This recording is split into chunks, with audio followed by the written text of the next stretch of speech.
It's time for high school baseball on KDAO. Tonight's game is brought to you by GNB Bank, Ellsworth Community College, D&B Agro Systems. Now, high school baseball on KDAO.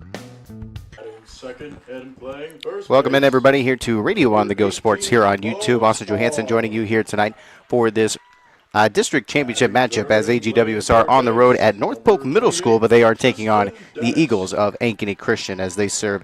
North Polk serves as the home diamond for the Ankeny Christian Eagles here this evening. It will be a neutral site in the Substate Final. On the other side of the bracket is St Ansgar and North Butler. Thanks for tuning into this matchup here tonight.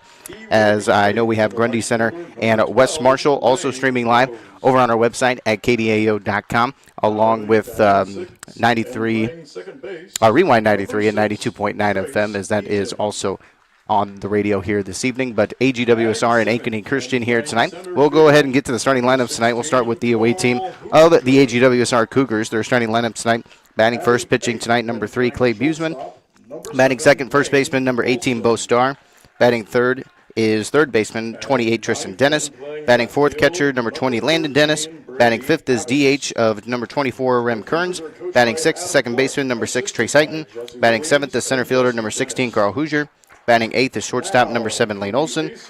And batting ninth is left fielder, number 13, in Brady Abbas. AGWSR comes in at 14-12, 7-7 in the NICL Conference. They are head coached by Adam Clark. For Ankeny Christian, their starting lineup tonight, leading off will be number 33, the catcher, in Andrew Mora. Batting second is pitching tonight, number 11, Landon Curtis. Batting third is second baseman, number 7, Tyler Davis. Batting fourth is left fielder, number 13, Brody Butler. Batting fifth is center fielder, number 8, Lucas Herbal. And then batting sixth, third baseman, number 41, Connor Crosby. Batting seventh is first baseman, number 4, in Tyson Fincham.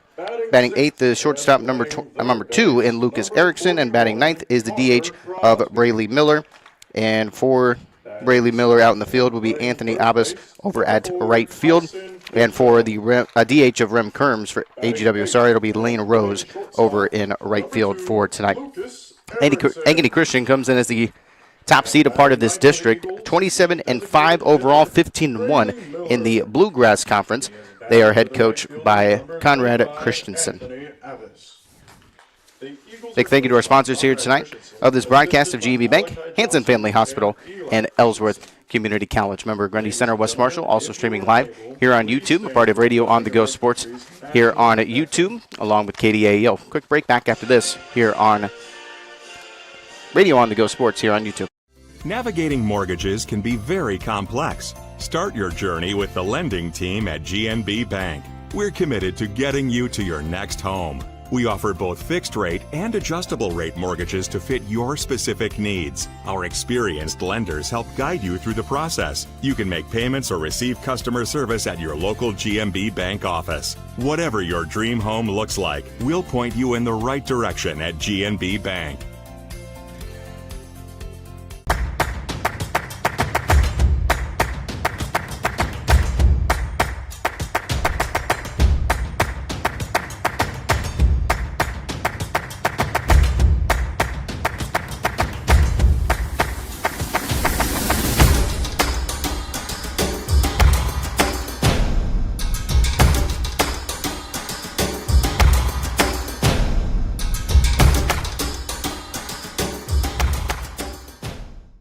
All Hanson Family Hospital clinics are now scheduling athletic sports physicals for middle, high school, and college students. This special is $38 for middle and high school students and $80 for college students if paid day of service. This special is not filed with insurance and payment must be at time of service to receive the discounted price. It does not include immunizations or any other services. Call your provider today to avoid the end of summer rush. Hanson Family Hospital and Clinics is healthcare you can count on.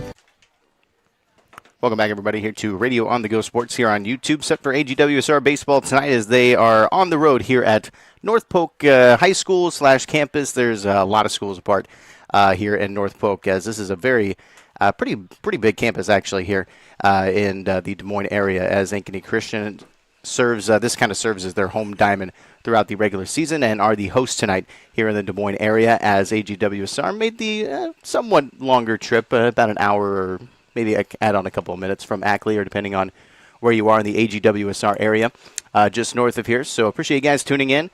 Make sure to also be kind of aware. We'll make sure to update you about the West Marshall and Grundy Center matchup also happening tonight. Two of our local area teams, as Grundy Center and West Marshall will compete for that district championship. Winner moves on to the Substate Finals. Same situation here tonight. If AGWSR wins, they will face the winner of the other side of this bracket of St Ansgar and North Butler. St Ansgar is the top seed part of that district. That is district number 5. This is district 6, and the winners of the two districts will face off in the Substate Final. Winner of that matchup, of course, off to the state tournament here in Class 1A.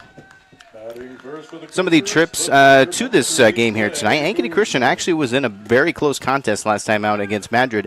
8-7 was the final score. AGWSR's on paper was a little bit close as well. 6-5 victory for the Cougars as they made the trip up to Fort Dodge just a little bit ago. But it was actually a very big lead. It was actually a 6-0 lead going into the bottom of the 7th against St. Edmunds up in Fort Dodge, as St. Edmunds was able to rally for 5 runs in that inning alone. But thankfully, AGWSR was able to hold them off just one run short as they win that matchup and advance here tonight. So Clay Buseman leading off tonight for AGWSR. He is the starting pitcher, a couple of pitches down. It's quickly into a 1-1 count. Starting pitcher tonight for Ankeny Christian is Landon Curtis. Number 11 is a senior. We'll take a look at some of the pitching stats going into the second inning, as Clay Buseman is just a freshman for AGWSR, is the starting pitcher tonight, has been the starting pitcher for basically all of the kind of playoff games going into this run, and there is a healthy lineup of pitchers that the Cougars have, as this one is often foul down the right field line. But most likely we'll see the likes of Tristan Dennis and potentially Lane Olson in this lineup, a part of the pitching lineup. As head coach Adam Clark has kind of stated before, those are kind of his 3 main guys that he's been using throughout this postseason, and we'll most likely see a healthy balance of all 3 of them here tonight, depending on how this game goes on. So into a full count. It's a good at-bat for Clay Buseman, just leading off here tonight at the top of the first. Buseman makes contact, reaches low for that one, goes off and foul back behind the fence.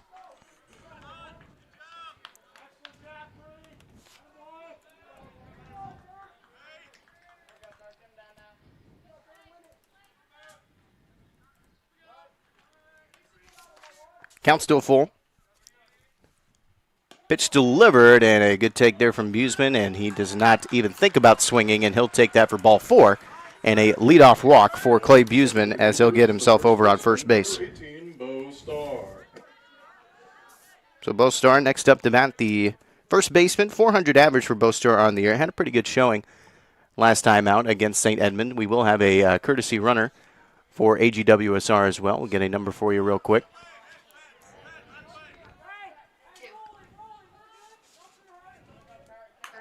So Bo Starr, the first baseman, one of the big senior leaders alongside Tristan Dennis near the top of this lineup for AGWSR. Pretty good basketball player in his own right as well. It's Bo Starr, second in the order. He's definitely one of the more heavier hitters for AGWSR, as he's got the courtesy runner over on first base. Counted an 0-1, taking that first pitch. That will be called low for ball 1.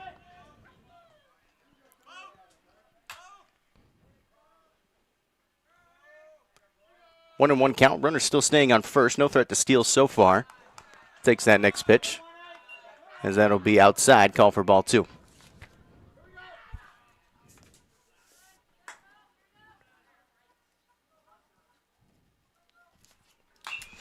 That is going to make contact. That'll get through for Bo Starr. That will send the runner over to second, and the coach is going to call for him to stay over on second base. Looks like he was going to maybe have a decent chance to round over to third, but he will stay put. His coach over on the third base will call him to stay. That is head coach of Adam Clark. Calls for his runner to stay, but that is a single for Bo Starr. Back-to-back singles by Clay Buseman and Bo Starr, and a really nice start here for the Cougars. Starting off this top of the lineup, Tristan Dennis next up to bat, the third baseman. Again, a 400 average as well for Dennis on the year. Very good pitcher in his own right as well. May see him on the mound potentially later on in this matchup. Remember, it is going to be Clay Buseman to start off this, the star freshman here for the Cougars. Landon Dennis will be waiting on deck, I believe the younger brother of Tristan Dennis, not to get those two confused throughout the matchup tonight. Count quickly into a 1-0 count. No outs after back-to-back singles from Buseman and Bostar.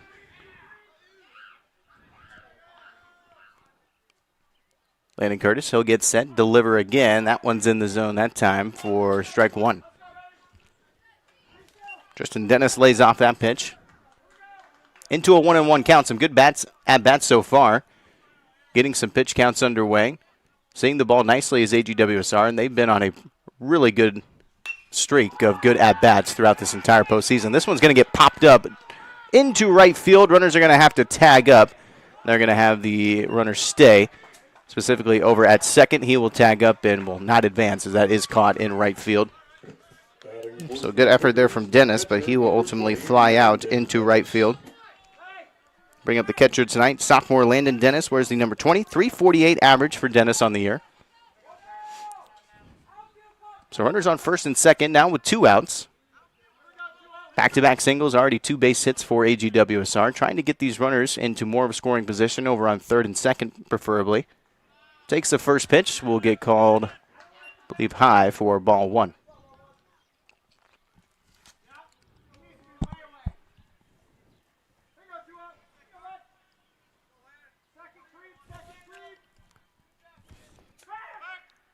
Landon Curtis will take a step back. He will actually throw over to second, trying to keep the runner honest as he will slide back in and save. Remember, it is a courtesy runner over on second base. Haven't been able to see his number. The jerseys are a little bit hard to see from this angle. Very light colors from AGWSR tonight, specifically on the front. But a very light kind of lavender color on the top jerseys for AGWSR. White pants tonight. Ankeny Christian in the all-white. Have kind of the vertical pinstripes as well going up the jerseys. It's contact made. That'll again get popped up. That will kind of sink down into shallow center field, and runners will easily have to tag back up as runners will stay on first and second as both Tristan Dennis and Landon Dennis will kind of fly out. That time more of an infield fly out for Landon Dennis. This will bring up Rem Kearns. The 387 average for Kearns, the designated player or designated hitter tonight. He's heading for Lane Rose. Lane Rose is over in right field tonight and plays for the designated hitter. Swing and a miss that time for strike one.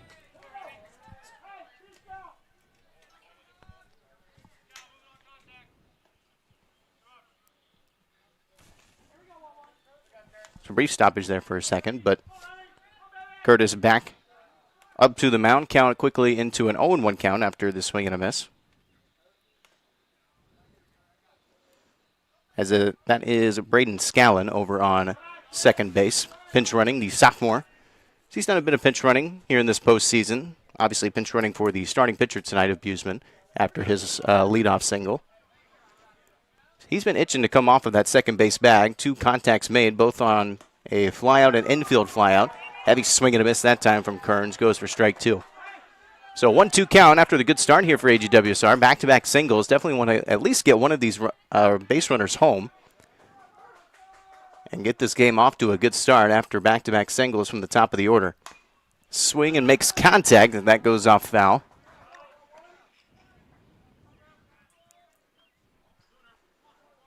Count will stay at 1-2. Rem Kearns. Full name of Remington Kearns, more preferably goes by Rem Kearns.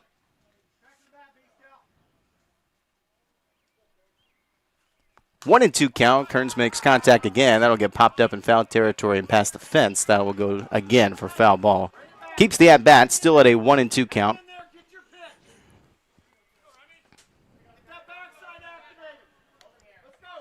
It's kind of back-to-back ABs there, though, where it was some heavier contact made, trying to get some runs home, but ultimately getting under both of them, popping it up into kind of very shallow center field, just behind that second base bag and out into right field. So AGWSR a little bit disappointed about the results of those two at-bats, especially with back-to-back singles from the top of the order and have some of their heavy hitters. They want to get some of these guys home because they can't really ask for much of a better start. They want to get some runs on the board. Kearns will put this into play. Nice snag there from the starting pitcher for Ankeny Christian of Landon Curtis, as he'll throw it easily over to first base and will keep the runner stranded at first and second.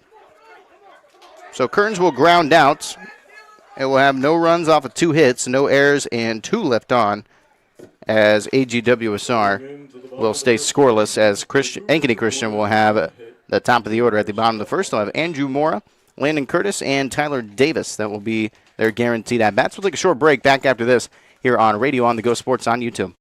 Navigating mortgages can be very complex. Start your journey with the lending team at GNB Bank. We're committed to getting you to your next home. We offer both fixed rate and adjustable rate mortgages to fit your specific needs. Our experienced lenders help guide you through the process. You can make payments or receive customer service at your local GMB Bank office. Whatever your dream home looks like, we'll point you in the right direction at GNB Bank.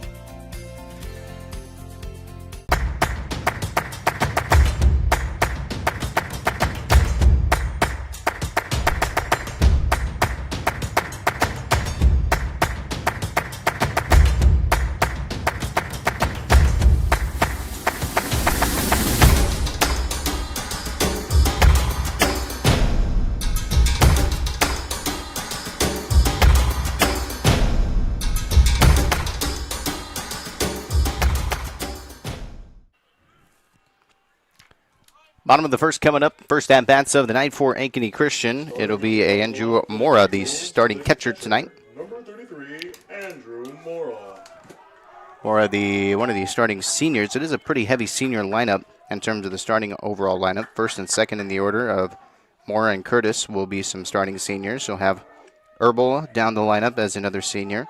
Finchin and Erickson also some seniors. So I believe that's 5 out of the starting 9 in the top class here for Ankeny Christian. First pitch was outside the zone, called for ball 1. This is Clay Buseman, the starting pitcher tonight, has been the main starting pitcher. Oh, that's going to be cranked into left field, and that will drop, and that will be fair. He's going to round over first, and he'll stay put, but that's a solid base hit to get things started off for Ankeny Christian. That was driven into deep left field, right down that left field line. And a leadoff single for Andrew Mora. Number 11, Landon Curtis. That'll bring up the starting pitcher tonight of Landon Curtis. .364 average for Curtis on the season. So a hot start here, leadoff single, similar to AGWSR, back-to-back singles, as a runner will kind of fake the steal potentially, as he will stay put, as Mora will stay over on first as the base runner. First pitch down, called for strike 1.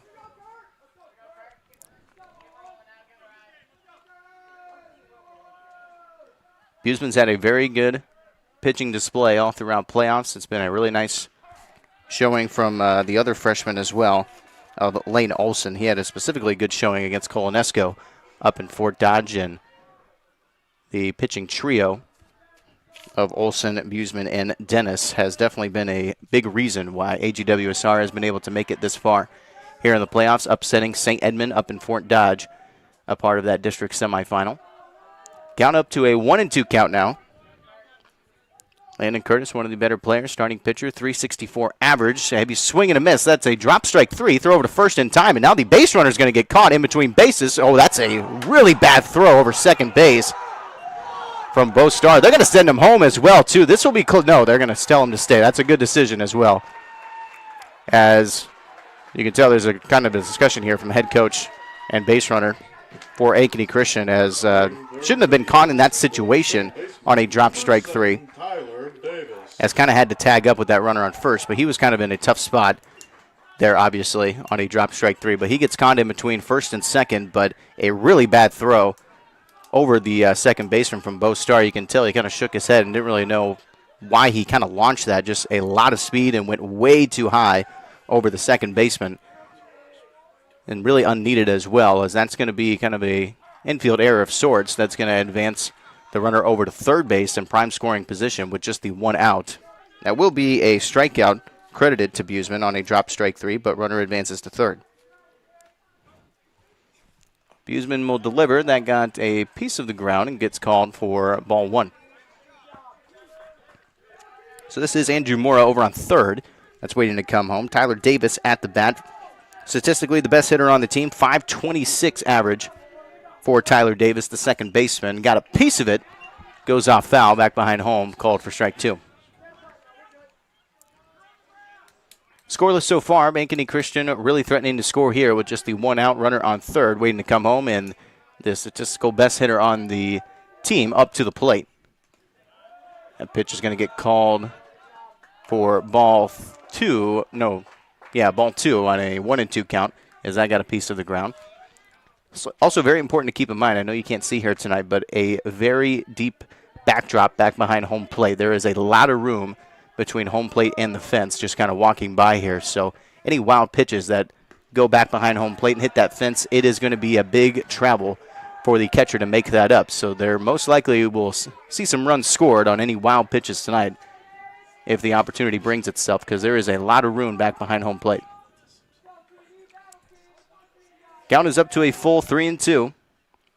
Full count delivery. Reaches low for that. Got a piece of it. He's going to throw home. He'll catch the runner in between home and a third. Base runner is going to do a little bit of jogging. Nice toss there and got the tag. No, drops the ball as Buseman was covering in between third and home. And a toss to Buseman, and he's called safe. And it was just a light toss from the infield defense. It had the right idea. And AGWSR, I don't think, is necessarily happy about that, because it was kind of a run into the defender as he had it in his glove, Buseman, but he gets ran into, and the ball pops out on the tag. And the umpire will call the runner safe, so it will be Ankeny Christian opening up the scoring tonight on a 1-0 lead. As that runner, by the way, of Davis, he goes all the way over to third in the midst of all of that kind of catching the runner, trying to steal home and all of that drama. So instead, AGWSR, instead of getting the guaranteed out, throwing it over to first, they try to prevent the scoring of the runner on third. Do a good job of catching him stealing in between bases and had the right idea, but as they ran together and made contact, he ends up dropping the ball of Buseman, so he gets called safe coming home. As now, same situation, runner on third, as Davis will advance to first on the fielder's choice. That will be the official ruling of his at-bat, and he'll be able to advance over to third. Brody Butler is the next at-bat, the left fielder. Number 13 is a sophomore, .349 average for Butler on the year. Takes that pitch as it's in a 3-1 count.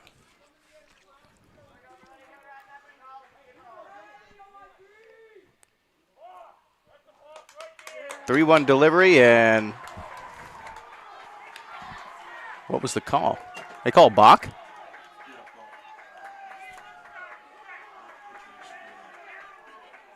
And they're going to rule a balk called on Buseman, and a little bit of confusion, I think, and a discussion here from head coach of Adam Clark. Umpire ruled a balk called on AGWSR, and with that ruling, that is going to advance that runner from third over to home and will score. So there's a discussion and kind of getting the official ruling. If the balk was called on Buseman, I really didn't see anything that Buseman specifically did. He was set up kind of on the mound.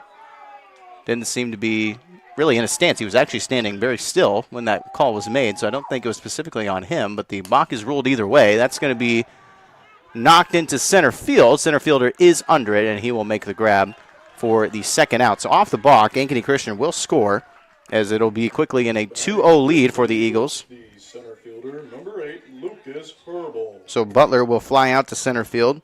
This is Lucas Herbal, the center fielder, .468 average for Herbal on the year.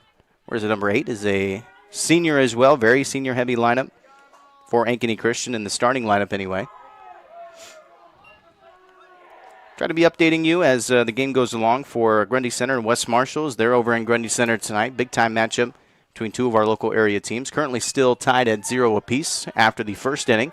This one popped up into the infield, and that is a huge miscommunication from the infield defense of AGWSR, as that's just going to drop into very shallow right center field. That's the shortstop and second baseman of AGWSR. Kind of assuming either one would go and make the play, but Trace Eiton and Lane Olson kind of looked at both of each other as that ball just drops right in front of them. As that's not going to be ruled an error because it's not a physical error on any of the players. Runner's going to steal over to second.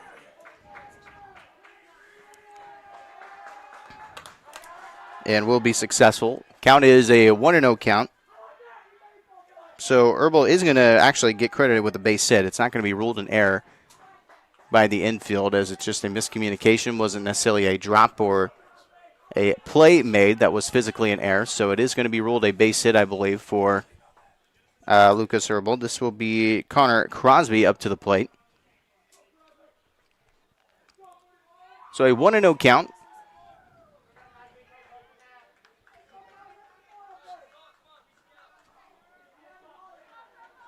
Break timeout from AGWSR a little bit. Brief conversation from Buseman and starting catcher tonight of Landon Dennis. So now back and set. Buseman will deliver. Throw over to third, trying to catch the runner stealing. Umpire will say he's got it in time, and that will be ruled out. Nice throw from Dennis at the catcher spot. Catches the runner going from second to third, and that will be the third out on Connor Crosby's at-bat. He'll have his at-bat at the at the bottom of the second for Ankeny Christian. So a good inning, though, for Ankeny Christian. It'll be a 2-run lead. 2 runs off of 2 hits, no errors, and actually one error and 0 left on, as the base runner comes home. So it'll be 2-0 after 1 inning. Top of the second will be with AGWSR, Trace Eiton, Carl Hoosier, and Lane Olson. We'll have some guaranteed at-bats. Quick break back after this here on Radio on the Go Sports on YouTube.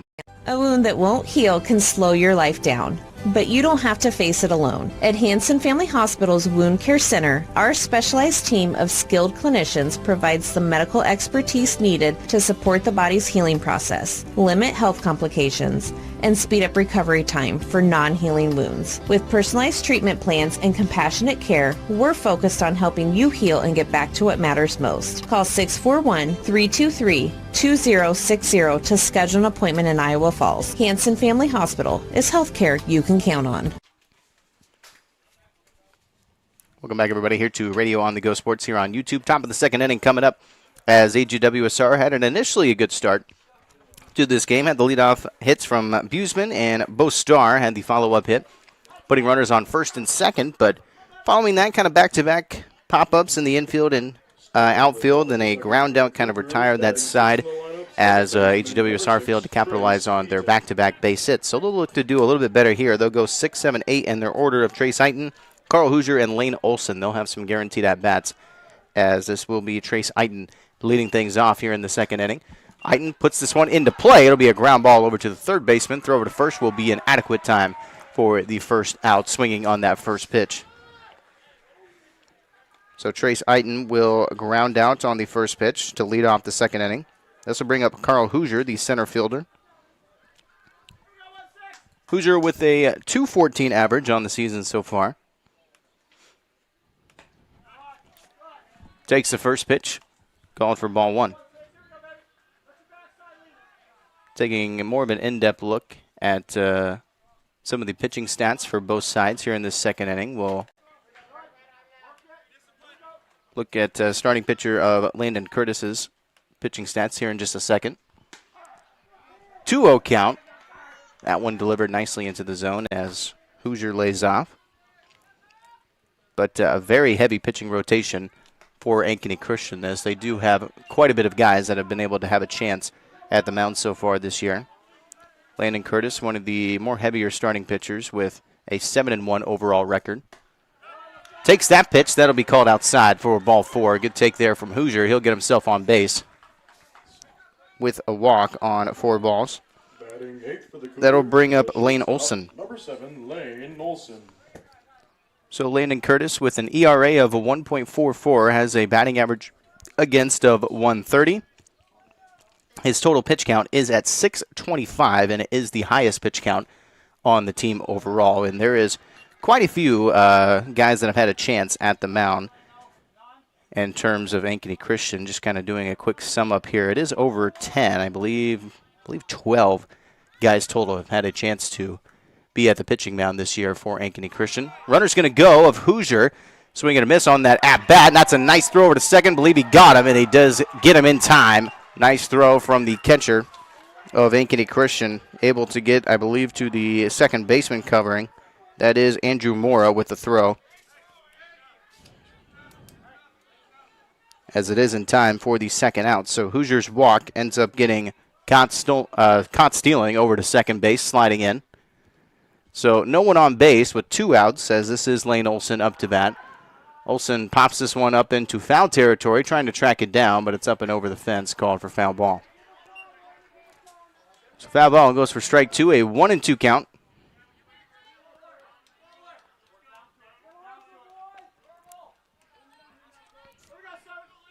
So no one on base with 2 outs after that walk. It seemed a little bit promising, but after the runner gets caught stealing, going over to second.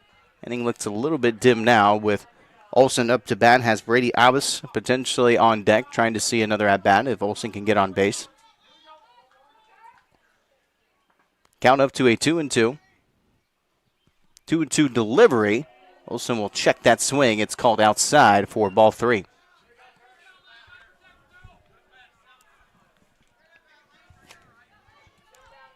Curtis will get back in set. Curtis will deliver. Low swing. Got a piece of it. Goes off and foul back behind home plate. This count will remain full.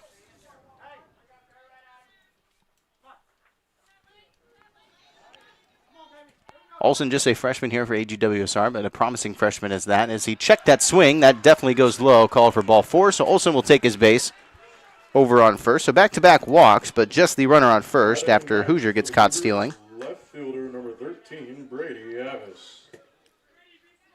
So bring up left fielder Brady Abbas, the junior for the Cougars. Where is he? Number 13. Has a .274 average on the season so far. Takes that first pitch. It's called outside for ball 1. So runner on first of Lane Olson. Seeing if Abbas can get on base, it would set up back to the top of the order as Clay Buseman would get the next at-bat. Swing and a miss that time, called for strike 1. Quick reset here for Curtis. Throw back over to first, sliding back in safely. I believe no real threat for Olson to go over to second. Hasn't necessarily shown a threat to necessarily score in this situation. Is a capable base runner, has 11 stolen bases on the season, but after the runner got tagged out, that was a nice throw back over to first again, trying to tag out Olson. Nice job from the first baseman to put his glove down on the catch. He will be back in safe, but that was a great attempt from Tyler Fincombe. So 1-1 count. Delivery that time will get called high. Throw back over to first. I believe he's going to catch him. No, he's going to slide in safe. We have a skydiver, I think, of sorts coming in here. I don't know what that is. But North Polk has some things going on here that we're not aware of.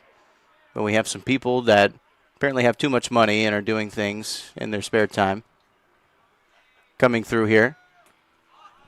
Here's a delivery. That'll be called in the zone for strike 2. Thankfully, they're going to be off to the right. They're going to avoid the diamond here tonight, but thankfully there's no wind either. They might be blown into the diamond. That's a swing and a miss called for strike 3, and that will be the third out after back-to-back walks. So Brady Abbas will strike out, and that will retire the top of the second, going for no runs off of no hits, no errors, and ends up leaving 1 on of Lane Olson after his walk.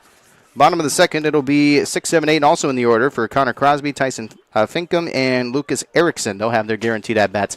Quick break, back for the bottom of the second here on Radio on the Go on YouTube.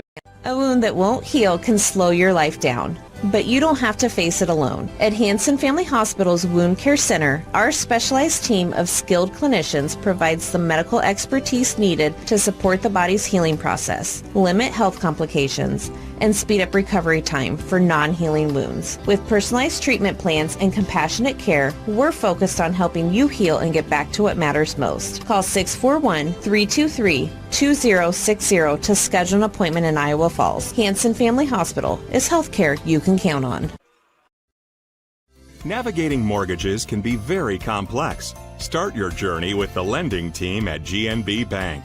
We're committed to getting you to your next home. We offer both fixed rate and adjustable rate mortgages to fit your specific needs. Our experienced lenders help guide you through the process. You can make payments or receive customer service at your local GNB Bank office. Whatever your dream home looks like, we'll point you in the right direction at GNB Bank. Number 41, Connor Crosby. Leading off for Ankeny Christian, Connor Crosby. Third baseman for Ankeny Christian. Didn't finish his at-bat in the last inning after the runner was caught stealing over to third base, so he'll kind of have a fresh start here in the bottom of the second. His first pitch goes for ball one on a 1-0 count. Check that swing. Sits outside, call for ball two. Clay Buseman, starting pitcher tonight. We'll take an in-depth look at some of his pitching stats as he's had throughout the season here in just a quick second. 2-0 count. That'll be called, I believe, low for ball three. So Clay Buseman kind of serves as the primary pitcher for AGWSR alongside Tristan Dennis. It's kind of them two alongside Lane Olson as well. Those are kind of the three heavy pitchers for AGWSR. On a 3-0 count, tries to find the zone that time and will as Crosby lays off. Buseman with a batting average against of 2.11, ERA of 1.87. Total pitch count is 787, is the highest on the team overall. Next to 709 of Tristan Dennis. Has a 5-4 overall record. This is his 12th overall start on the season and 13th game played. Buseman delivers. That'll be nicely struck over into the middle of right field, and a little bit of trouble tracking it down, but able to get it in the glove of right fielder Lane Rose as he will make the grab for the first out. The first baseman, number 4, Tyson. I kind of got under it a little bit, maybe overshot it a tiny bit, but able to kind of reach back and make the grab. And as long as it's in the glove and secured, it will go for the out, as this will bring up the first baseman of Tyson Fincham. The 5.07 average of Fincham definitely serves a heavy threat for this at-bat. Is the first baseman is one of the senior leaders as well. Where's the number 4 for the Eagles? Check that swing. It's in the zone, though, for strike 2. So an 0-2 count quickly on the heavy hitter. Delivery from Buseman, swings low. It is a drop, strike 3. Runner has the chance to advance, but a throw over to first. It's in time, so it will get ruled as a strikeout for Buseman as Tyson Fincham goes down on 3 strikes. It'll bring up Lucas Erickson. Shortstop, number 2, Lucas Erickson. Erickson wears the number 2. He is a .346 average hitter with a 1 homer on the season, has 1 triple and 4 doubles in terms of extra base hits. That will get through for a single on the first pitch, able to drive it straight through right past the second baseman of, the shortstop of Olson. Designated hitter, number 10. So that will be Miller. ruled as a base hit for the shortstop of Lucas Erickson. This will bring up Brayley Miller, the designated hitter. Brayley Miller wears the number 10, is a junior, .296 average for Miller on the season so far. Takes that first pitch. It'll be called outside for ball 1. Runner on first after the base hit of Lucas Erickson. Delivery from Buseman. That will be called low for ball 2.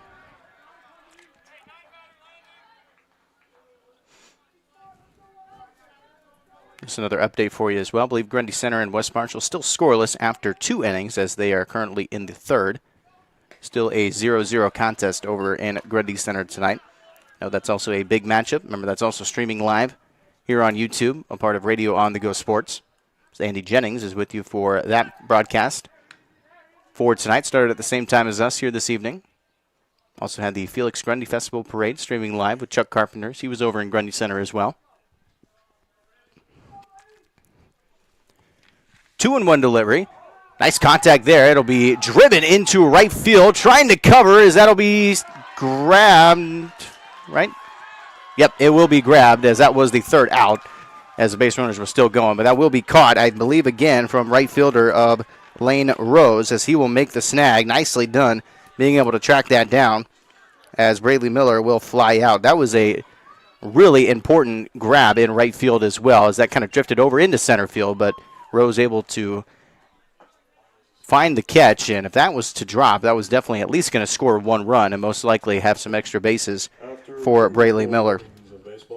So it'll go down to 1 hit for no runs, 0 errors, and ends up leaving 1 on, still 2-0 after the second inning. Top of the third, it will be back to the top of the order. It'll be Buseman, Starr, and Dennis with their guaranteed at-bats. Quick break, top of the third coming up here on Radio on the Go Sports on YouTube.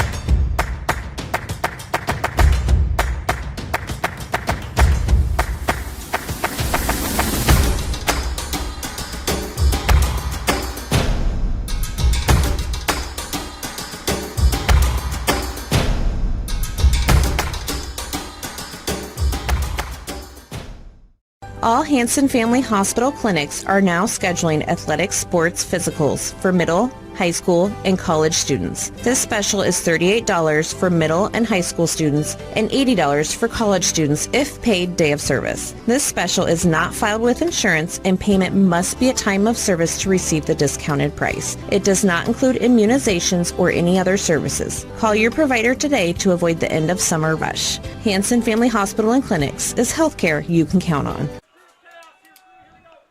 Top of the third inning here for AGWSR as the leadoff with their leadoff hitter of Clay Buseman as they're back to the top of the order. It'll be Starr and Dennis for the guaranteed at-bats here in this first inning. So a fresh start of sorts kind of here for AGWSR, right back to the top of the order. Ideally where you would want to be if you want to get things started, especially still early in this matchup. Top of the third, just a 2-0 lead for the Eagles. No reason for the Cougars to be discouraged too hard so far as this matchup has gone along. Ankeny Christian's definitely shown that they are a talented squad. They are going to have some heavy hitters all throughout the night, but as long as AGWSR can limit them this evening and they have their star players play as they really have all throughout this kind of playoff journey here in the districts, they should be just fine going through the remainder of this game here tonight. It's not going to be easy, though. This will most likely have to be a very close game for AGWSR in order to win. It will not be most likely similar to St. Edmund up in Fort Dodge. It will most likely not go that route. It will have to be one they will have to grind out and find a victory if they want to advance here tonight. Good at bat here for Buseman, though, and quickly into a 4-ball situation as he will take his base. Second for the Cougars, the first baseman, number 18, Bo Starr. So Buseman will take his base on a 4-ball count. This will bring up Bo Starr, the first baseman. A few walks tonight quickly for Landon Curtis, as that is his third walk of the evening. Had back-to-back walks in that second inning. As AGWSR has been able to put guys on base, just haven't been able to bring them home. Got caught stealing in that second inning, had back-to-back base hits at the top of the order of Buseman and Starr. As Buseman gets on base, we are not having a pinch runner yet, or is it? Yeah. Check that swing. It's called low for ball 2. It is? All right. So Buseman will find his way back to the dugout, as it will be Braden Scallon. As I believe that was a wild pitch that went behind home plate as runner advances of Braden Scallon from first to second. First wild pitch, I believe, of the night. I believe maybe AGWSR had one earlier, but didn't result necessarily in anything. So up to a 3-0 count here after already the leadoff walk. Favorable count here for Bo Starr. Takes that pitch. That time it will find the zone. So 3-1 count, favorable for AGWSR here with a runner over on second. In scoring position with no outs. 3-1 attempt. That's popped up into the infield. It'll try to travel back to the fence. Thankfully, it will drop for Bo Starr and his at-bat. It will stay inside the fence, but will drop right near that AGWSR dugout and get called for foul ball. So up to a full count. Huge at-bat here. Bo Starr, one of the heavier hitters for AGWSR. So already graduated, of course, here in his senior year.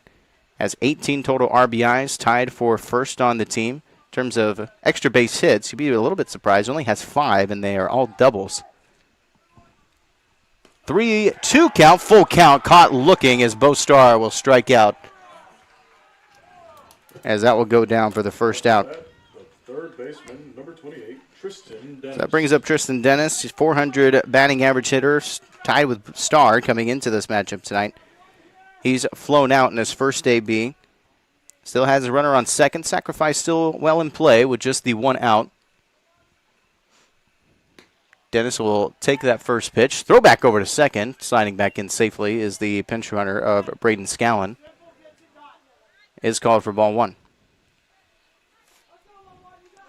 So Landon Dennis has a total of 14 RBIs on the season. Is a home run threat. Does have 2 on the season. That's going to be driven into right field. That will try to get down. That will be a base hit. That'll go for extra bases, and a run will score. That is nicely done from Tristan Dennis, and he'll get himself over on second base, standing up and safe. And a run will score as AGWSR has opened up the scoring here tonight.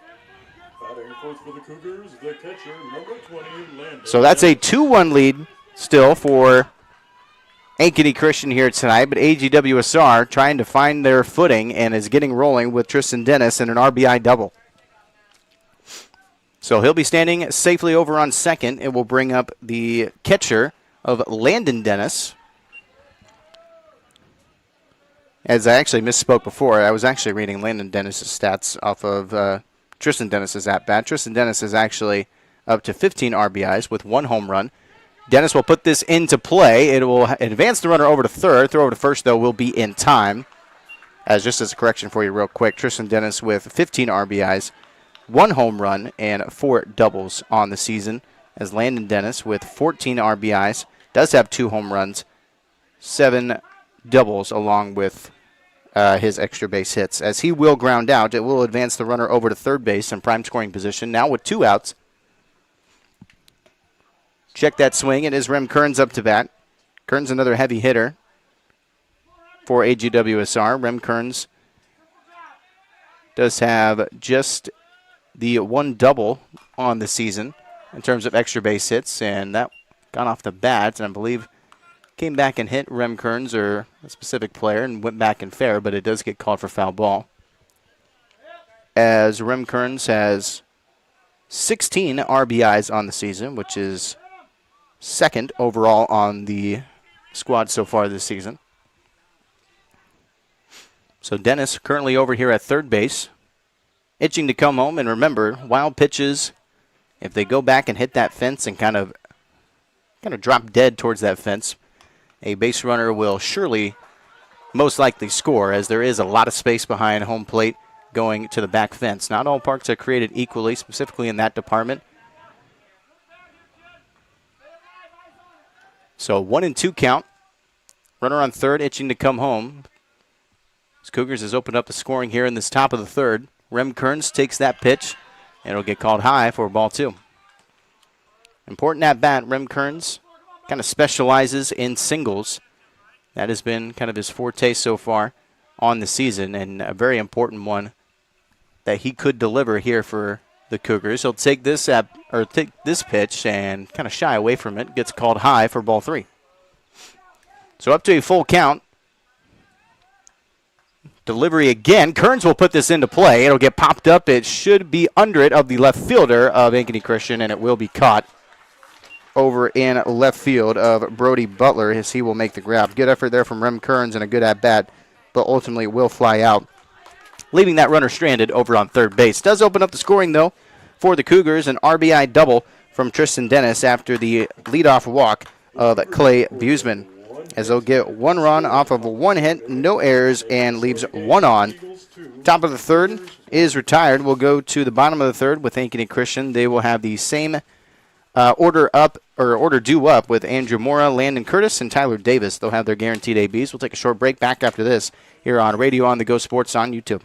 Navigating mortgages can be very complex. Start your journey with the lending team at GNB Bank. We're committed to getting you to your next home. We offer both fixed rate and adjustable rate mortgages to fit your specific needs. Our experienced lenders help guide you through the process. You can make payments or receive customer service at your local GMB Bank office. Whatever your dream home looks like, we'll point you in the right direction at GMB Bank.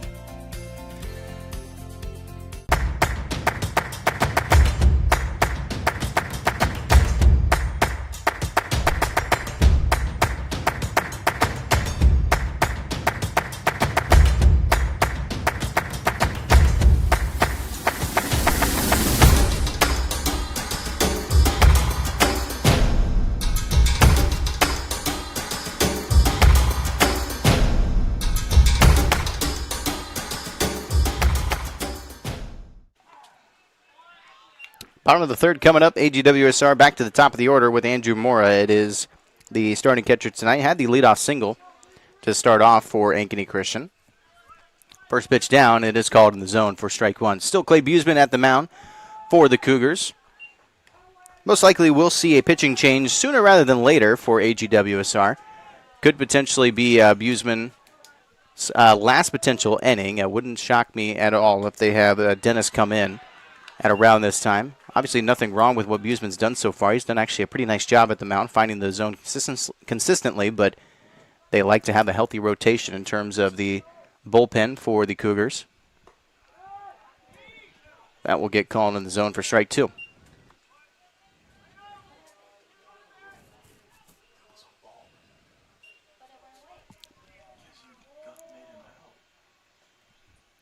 Check that swing. That'll be outside for ball two, I believe.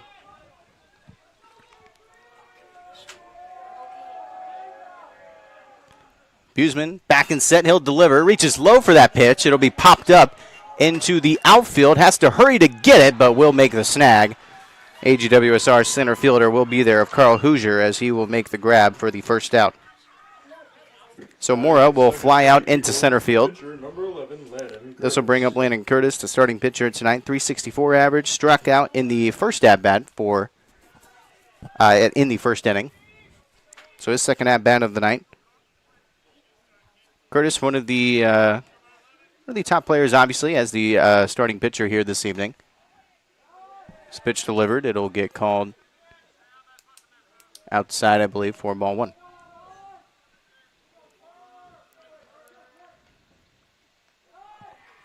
Buseman delivers again. That one got away from Buseman. That one will be easily ball two.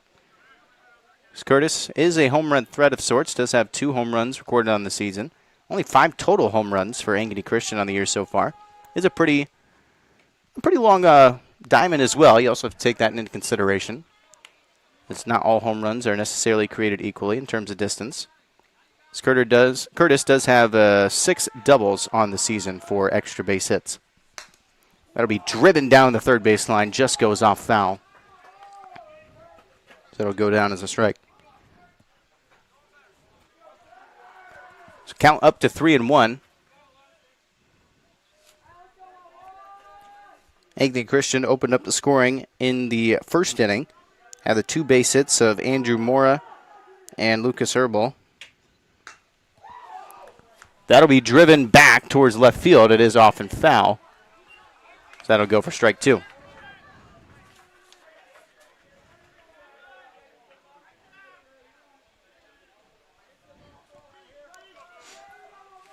So full count, back-to-back foul balls.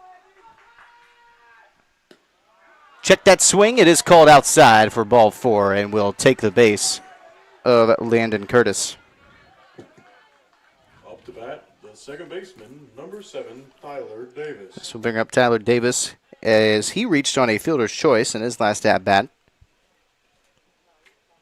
So I believe that was the instance where the runner was kind of caught in between bases, and he was able to advance all the way over to third.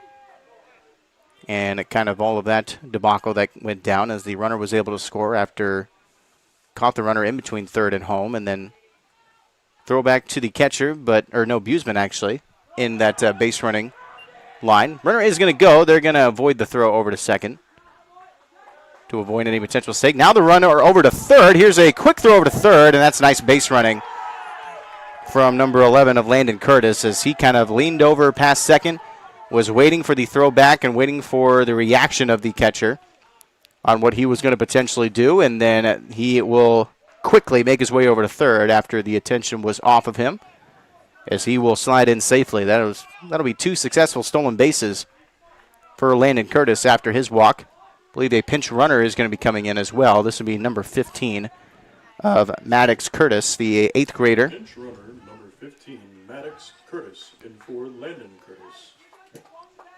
So a very nice job from Curtis to make his way all the way over to third, as he is a starting pitcher tonight, so he does his job in terms of the base running, gets on third, and he'll head back to the dugout.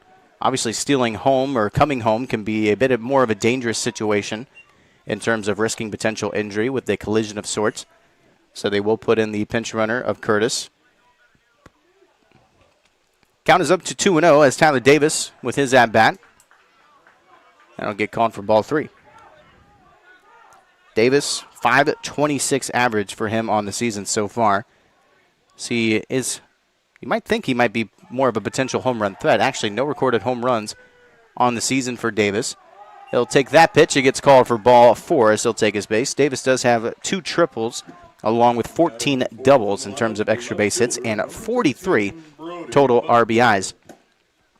Now remember, it is a little bit of a false comparison when you compare the 2 stats in terms of total season stats. A lot more games played for Ankeny Christian, as in total they have 32 games played versus the 26 total of AGWSR. AGWSR at 14-12 and 27-5 for Ankeny Christian. So a brief timeout here after that initial walk of Tyler Davis. It was back-to-back walks of Curtis and Davis. As I mentioned before, we are potentially going to see a pitching change of sorts of Clay Buseman. They are going to keep Buseman at the mound for the time being, I believe. So Buseman will most likely finish this inning off, and most likely I would guess we will see a pitching change of sorts at the top of the 4th for AGWSR. So just had to have a brief timeout conversation, see how Buseman's feeling, if he's ready to finish off this inning, and if they're confident in doing so, Buseman will deliver. That gets called for strike 1. Just an update for you quickly on Grundy Center West Marshall. West Marshall currently with the 1-0 lead over the Spartans over in Grundy Center tonight. Runner's going to go over to second. We'll avoid it throwing over to second base to keep the runner honest at third. So count at 0-2. Remember, Andy Jennings with you for Grundy Center Baseball tonight. Is that streaming live? Also here on YouTube on Radio On The Go Sports. Pitch is called outside for a 1-2 count. Remember, just the 1 out after the leadoff fly out from Andrew Mora. Back-to-back walks have put runners on second and third. There's a delivery that gets called outside again for ball 2. Still here at the bottom of the 3rd inning, as AGWSR was able to get a run on the board in the top of the 3rd here. It's 2-2 delivery. This one will get called outside again for ball 3. So an 0-2 count, quickly up to a full count, as Buseman wants to avoid a potential another walk to load up the bases with just 1 out.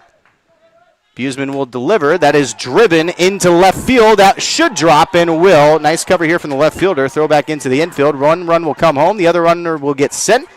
Runner is going to potentially go over to second base, but he'll stay back and be on first. That'll be a 2 RBI single from Brody Butler.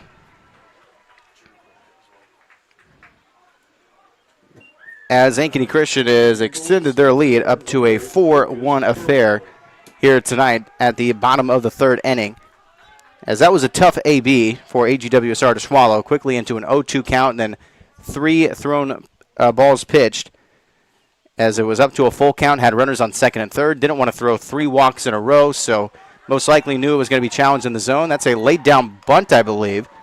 And a throw over to first is not in time, and that will be a successful bunt laid down for Lucas Herbal. For the Eagles, the third baseman, number 41, Connor Crosby. As Herbal was very quick to get there over to first base, as he ends up safe, as that puts runners on first and second. So runners on first and second with still the one out, as this will bring up Connor Crosby, the third baseman.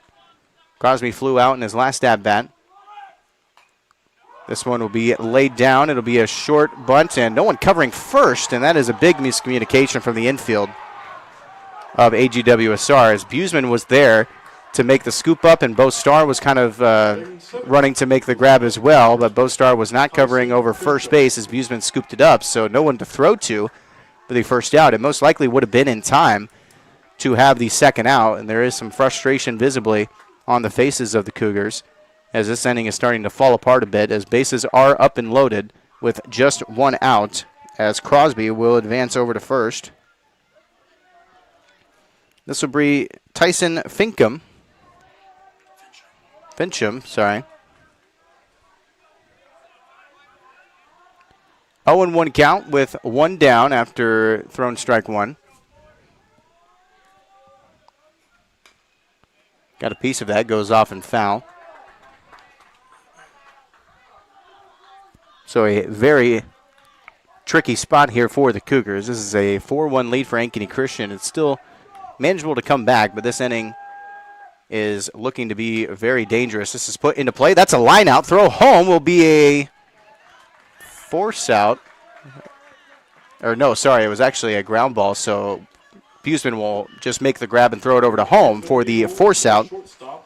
I thought it was a line drive, but actually did hit the ground before, so scoop up from Buseman right to him and throws it over to home for the force out.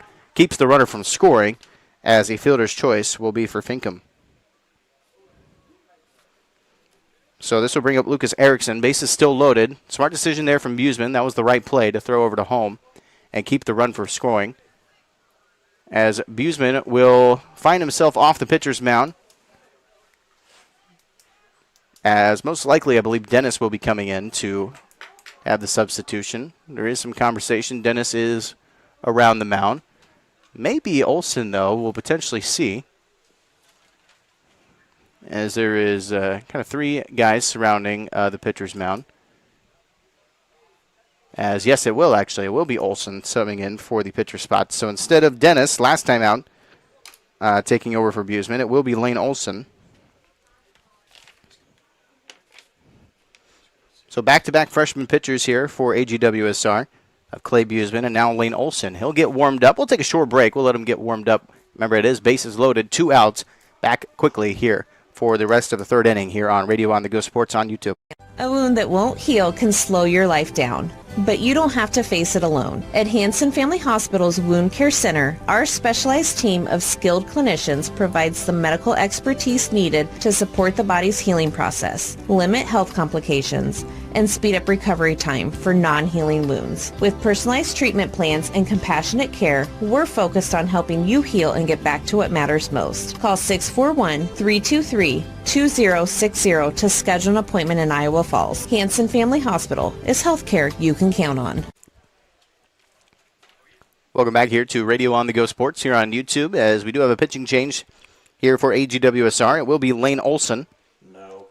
Lane Olsen had a really good performance in that first matchup against Colonesco. He kind of closed out the matchup, throwing 6 strikeouts in a row with 6 total at-bats, and that was all that was needed of him, as he went 6 for 6 in terms of his at-bats thrown with 6 strikeouts.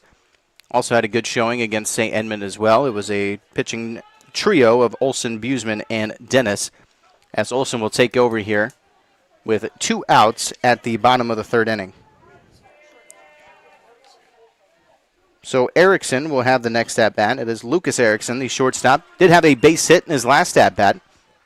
Base hit would score a run here, as bases are up and loaded with 2 outs.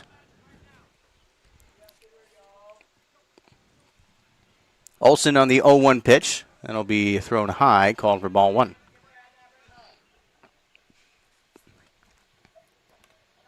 Lane Olsen is another freshman, as I mentioned before. His pitching stats on the year, 651 pitch count for Olsen on the season.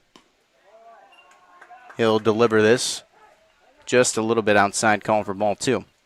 Lane Olsen, this is his 14th total game played. Only 4 starts for Lane Olsen. Keep in mind, just a freshman that comes in quite a bit to relieve either Dennis or Buseman throughout the season. But Lane Olson with a ERA of 4.20 and a batting average against of 2.64. 3-1 count. Olson will deliver, swing and a miss, called for strike 2. Up to a full count, bases loaded. It's Lucas Erickson could really drive up the scoring here and make a very sizable lead. Runners will go here on the full count, as that was just got a piece of it, I believe.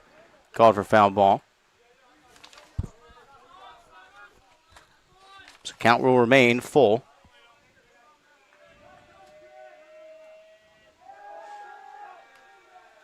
Olson back and set.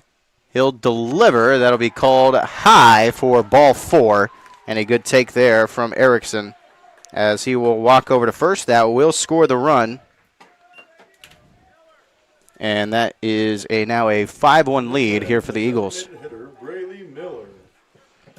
Braley Miller, the designated hitter, he flew out in his last at-bat, has the bases loaded. Same situation, of course, after the run scores off the walk. Not an ideal way, obviously, to start coming into the pitching change of Lane Olson. It's his first AB, goes for a walk with bases loaded, and it does score the run.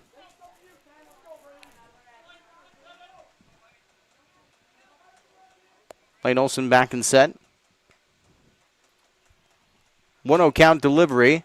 Got a piece of that. Runners are going to get sent as that will drop into shallow center field. That will score 2 runs as they will come home. And the scoring has opened up here for Ankeny Christian. It is up to a 7-1 lead here in the bottom of the third. That is a 2 RBI single for Braley Miller. And we are going to round back up to the top of the order of Andrew Mora.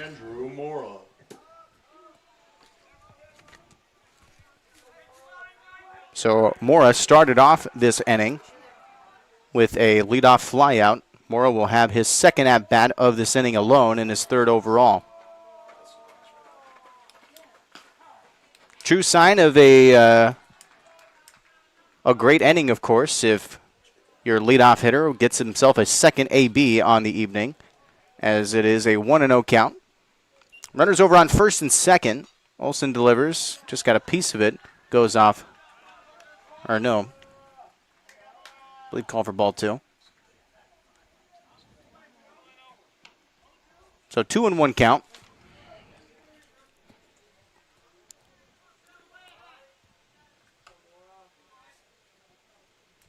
Olson back in set. Looks back over to second a couple of times. Now Olson will deliver. This one will get a piece of it. Goes off foul near the Ankeny Christian dugout. Goes for strike 2. Andrew Moore did have the base hit to lead off the night in the bottom of the first.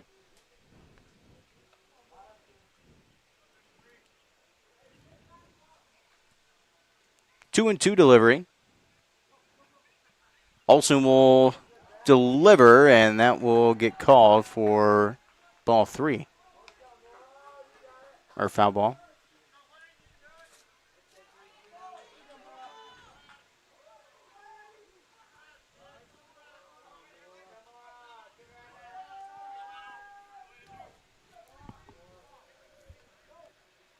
Delivery again from Olson.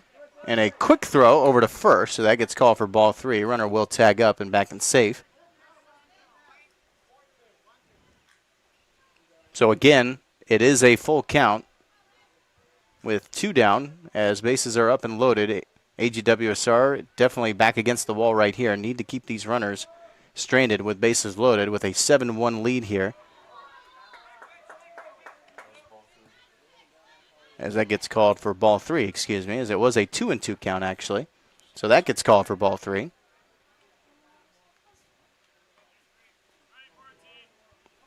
So now up to a full count. Delivery is going to be, got a piece of it, I believe. Should be called for foul ball.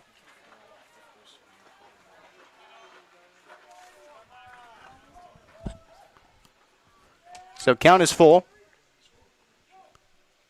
Full count, runners will go. That'll be driven into shallow left field and will drop. They'll keep the runners at bay, though. It will just load up the bases. They will not risk the run to come home as bases are up and loaded yet again, and Andrew Mora gets himself on base.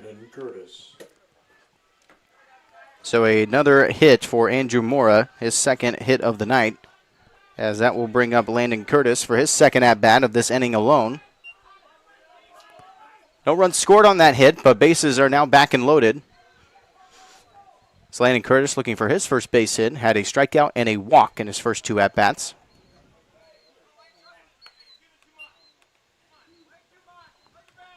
Ankeny Christian's really laid it on here in this third inning. You can kind of see the signs in those first two innings. Definitely had a pretty decent start. They definitely showed some strength, and you knew that they were going to be a tough contest here tonight, but they have definitely really showed why they are the top seed here in this district tonight. Just remember, AGWSR was the underdog going into their matchup against St. Edmund up in Fort Dodge. Definitely played in a very tough conference all year, part of the NICL. So they've seen some very tough teams all throughout the season, so this isn't necessarily anything new for AGWSR, but Ankeny Christian really showing a strong display of offense here in this inning on a 1-2 count. Bases are loaded with 2 outs.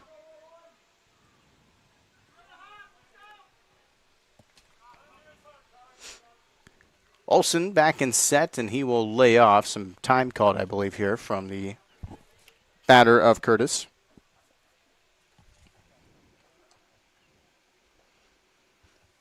So get a brief one-on-one conversation with head coach of Conrad Christensen.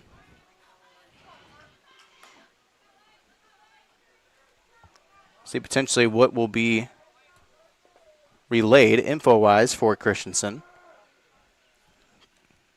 Christensen, heavy swing and a miss, called for strike 3, and finally this inning goes out for AGWSR as Curtis will strike out, and that will have a total of 5 runs. I believe just 2 recorded base hits actually, 3 actually with Mora's single. So 3 base hits,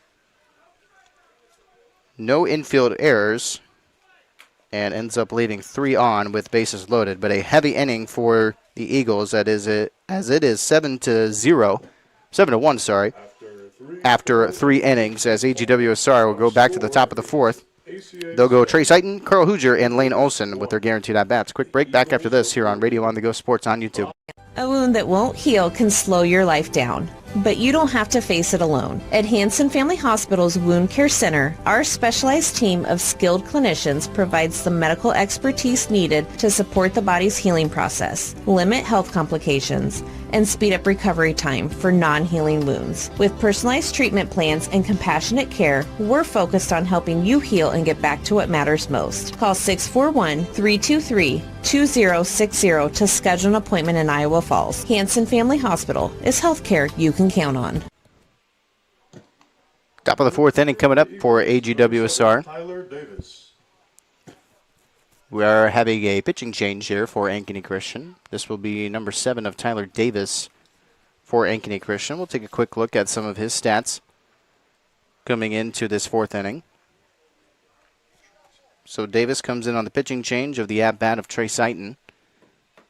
As Tyler Davis, just a sophomore here for Ankeny Christian. In terms of his pitching stats on the air, does have a 7-0 record. This is his 15th total game played on the regular and postseason, with a 140 batting average against and a ERA of 2.36. He's allowed 19 hits on 15 runs and has had 15 walks thrown.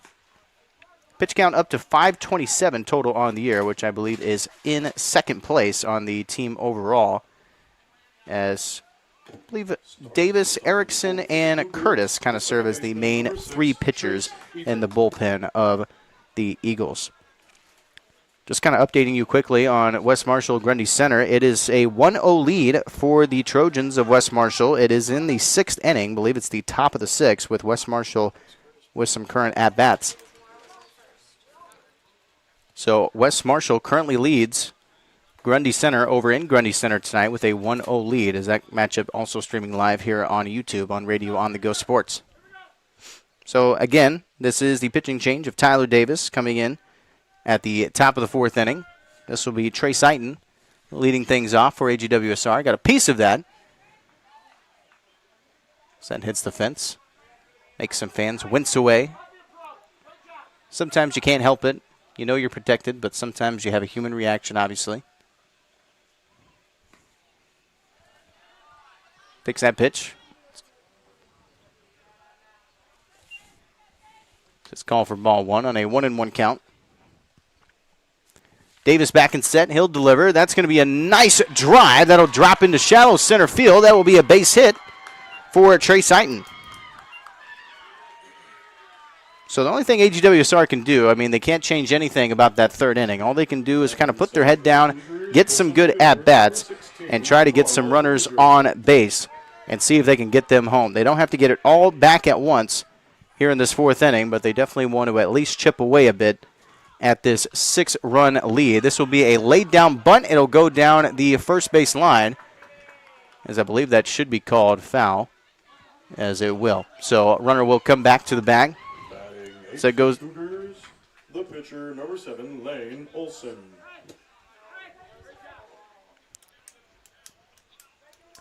As I was called for foul ball on the bunt laid down. Foul ball.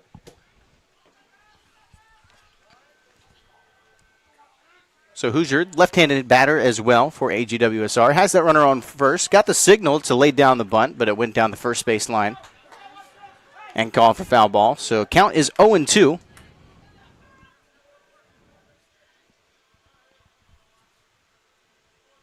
0-2 delivery.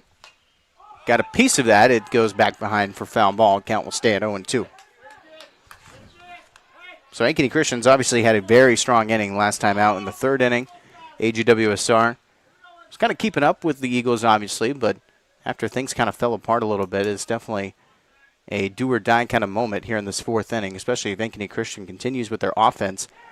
This could be a matchup where things end a little bit early in terms of the total innings tonight, especially if they lay on a few more runs and AGWSR stays with just the 1-run score. So that will be called for strike 3 as Hoosier will strike out.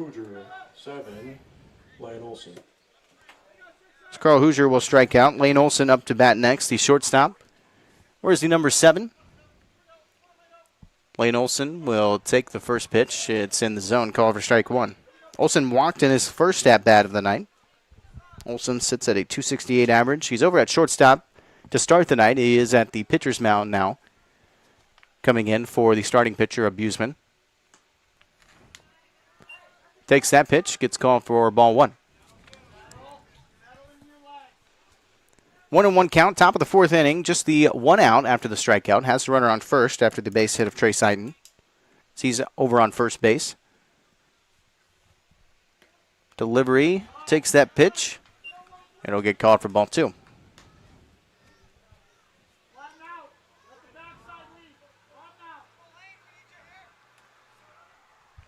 Remember, this is Tyler Davis at the pitcher's mound now for Ankeny Christian. Throw back over to first as Aiton will tag back up and be safe over on first.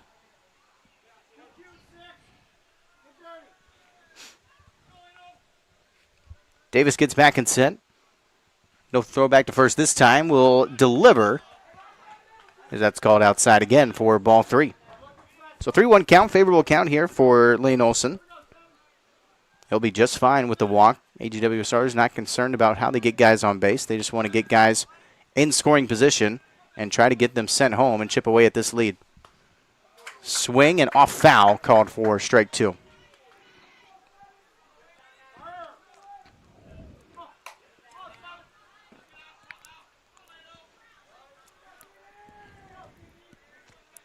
Olson back and set. Davis will take his time. He'll now deliver on the full count. Swing and a miss, called for strike 3. As Lane Olson will strike out. Back-to-back strikeouts for the relief pitcher of Tyler Davis. This will be Brady Abbas, the left fielder. He also struck out in his last at-bat. So back-to-back strikeouts kind of halted the momentum a little bit after the leadoff single of AGWSR from Trey Seiton. He's still sitting over at first base, ready to advance. That'll be solid contact over into left field. Then we'll go off foul ball. Called for strike 1. Again, just trying to kind of update you as this game goes along tonight. West Marshall still currently with a 1-0 lead over Grundy Center. I believe Grundy Center will have their next at-bats in the bottom of the 6th, as it's been a scoreless game for the Spartans. So a low-scoring affair. That game's gone rather quickly over in Grundy Center, as it's still 1-0 into the bottom of the 6th, as the Trojans on top looking to upset the Grundy Center Spartans at home tonight. Tried to lay down a bunt here for Brady Abbas, as he reached high for that. Just got a piece of it. Goes back behind home plate for a foul ball. So quickly into an 0-2 count. Abbas is kind of showing his cards a little bit on that bunt attempt. Most likely will not here. Davis now delivers. Abbas moves out of the way a bit, calling for ball 1.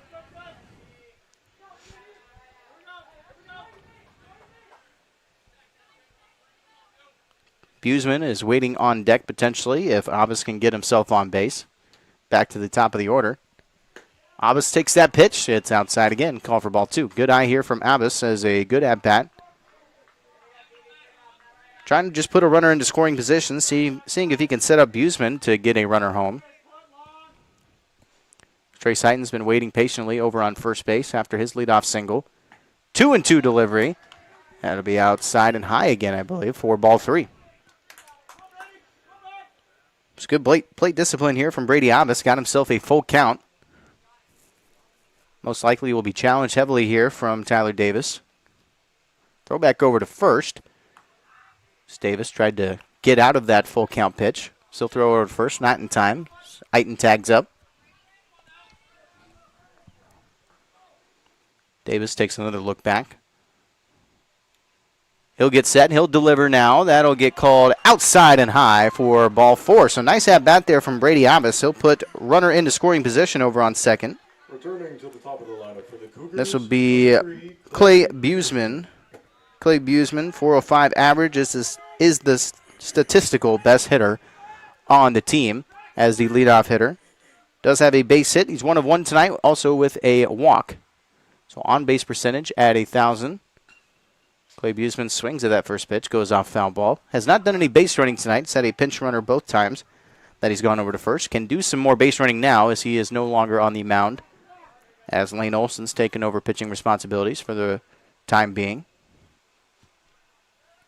0-1 count after the foul ball. 0-1 delivery. That's called outside for ball 1.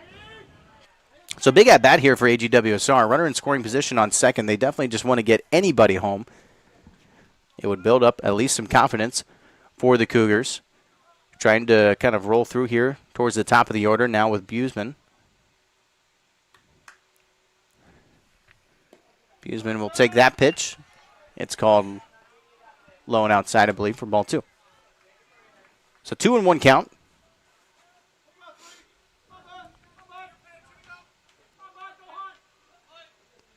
Runners over on first and second after the leadoff single and the walk from Abbas.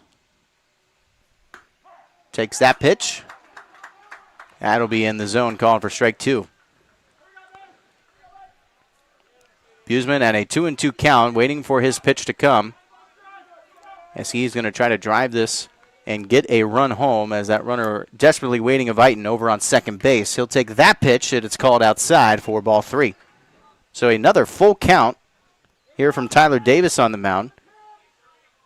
Trying to get AGWSR to reach a little bit. He's been testing that zone. Not kind of challenging heavily into the zone. He's definitely testing the plate discipline of the Cougars tonight. Full count, and again, Buseman will find himself on base. A good eye from Clay Buseman, and will load up the bases as he will walk over to first. Cougars lineup, the first baseman, number 18, Bo Starr. So Clay Buseman, back-to-back walks for him and his 2 ABs.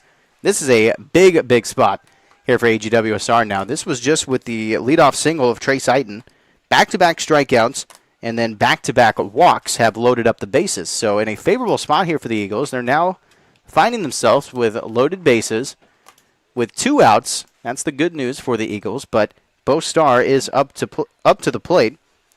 Bo Starr is a very good player for AGWSR in terms of his extra base hits on the season.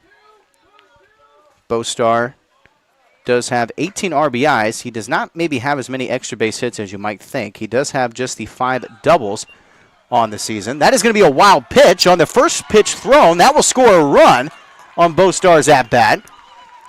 As AGWSR gets a run home, a wild pitch from Tyler Davis as a run will score.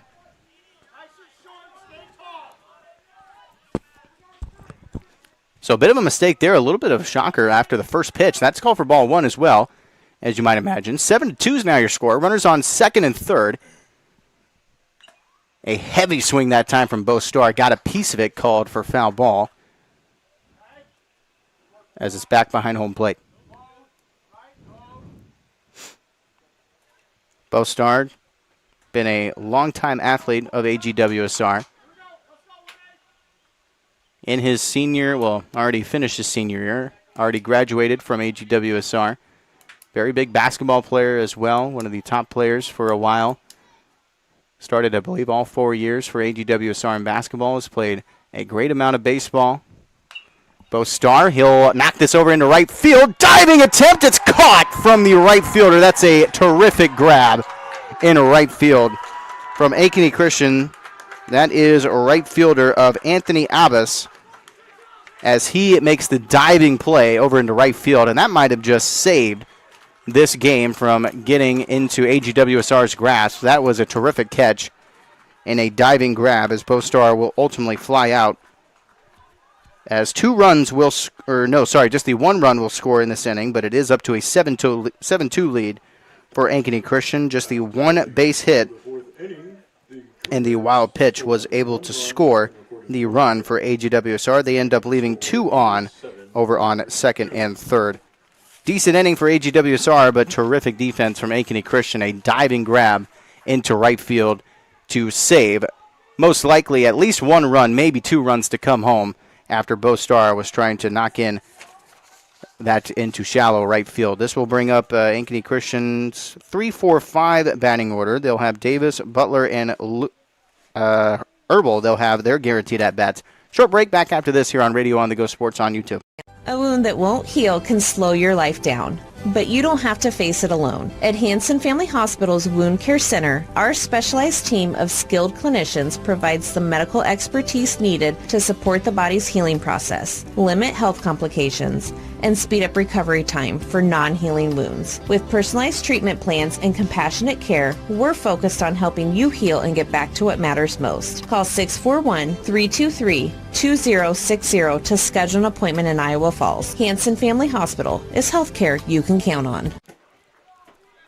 Bottom of the fourth inning, it is Tyler Davis leading off for Ankeny Christian. A huge, huge inning for Ankeny Christian with 5 hits on 5 runs in that third inning. Has really opened up this game and has definitely set the tone for the rest of this matchup. AGWSR, decent inning here in the fourth. Got 1 run home off of the 1 hit off the leadoff single of Trace Eiton. A wild pitch was able to send him home. Got a couple of walks, able to load up the bases, and then the wild pitch sent him home. And then a terrific diving catch into right field from right fielder of Anthony Abbas, as he was able to make the grab. Full extension dive, too, into shallow right field. Keeps that base hit and potentially sending a couple of runs home. This would have been a very different feel coming into the bottom of the fourth if those runs were able to come home off of that hit. So game of inches of sorts. AGWSR still in a 5-run hole as they'll try to keep Ankeny Christian at bay, as they are in a good spot in the order going 3-4-5. Tyler Davis quickly into a 2-2 count. Davis has had a fielder's choice, reach, and also a walk. So on base percentage, he's at 1,000. No recorded hits yet tonight, as he's on a full count. Remember, this is Lane Olson at the pitcher's mound, coming in for Clay Buseman in the last inning. Heavy swing at that time, reached and got a piece of it, keeps his at-bat, if that goes off foul. Just to update you quickly as well, Grundy Center has tied their matchup over in Grundy Center. It is 1 run apiece, and they are at the top of the 7th as Wes Marshall looks to potentially apply the pressure on Grundy Center in that 7th inning. That has been a low-scoring affair in Grundy Center, as that pitch will be called for ball 4, as Davis will walk over to first.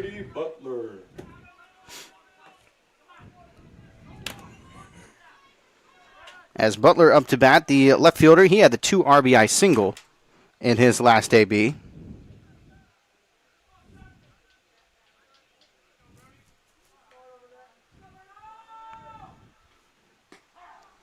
That one gets called in the zone for strike one. Brody Butler, the 349 average for Brody on the year. Left fielder is a sophomore for the Eagles. Has that 2 RBI singles. That's kind of been a shining moment in this game so far. Runner is going to go from first to second. Throw back into second will be close. It is over the bag. Runners, he had the call, I believe, from the head coach to come over. Wasn't necessarily looking, though. And ultimately will stay over on second. Probably a good decision to stay put. Don't want to risk anything that's not necessary. As runner will be safe. That is Tyler Davis sliding in safely to second.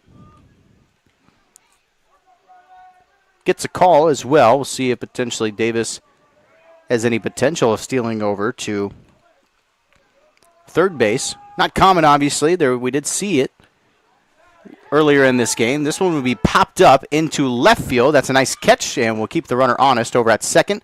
Nice catch there from the second baseman.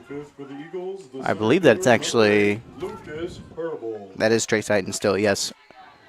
Just as a kind of infield defense update for you, Buseman is over on shortstop now, as it is Starr, Eiton, Buseman, and Dennis in the infield for AGWSR, with Lane Olson now at the pitcher's mound. Olson delivers, showed bunt, didn't get a piece of it, I believe went over the plate though, called for strike one. So runner still over on second base with 1 out, as I believe Brody Butler, he flew out, that's right, over into left field. So 0-1 count. This is Lucas Herbal.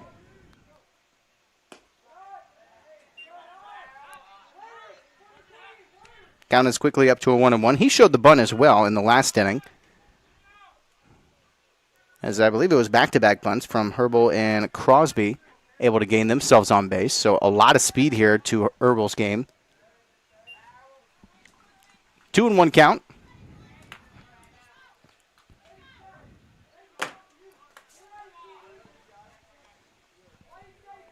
Tyler Davis sitting over on second base, waiting to come home. Olson will deliver over the plate. It's called outside again, called for ball 3.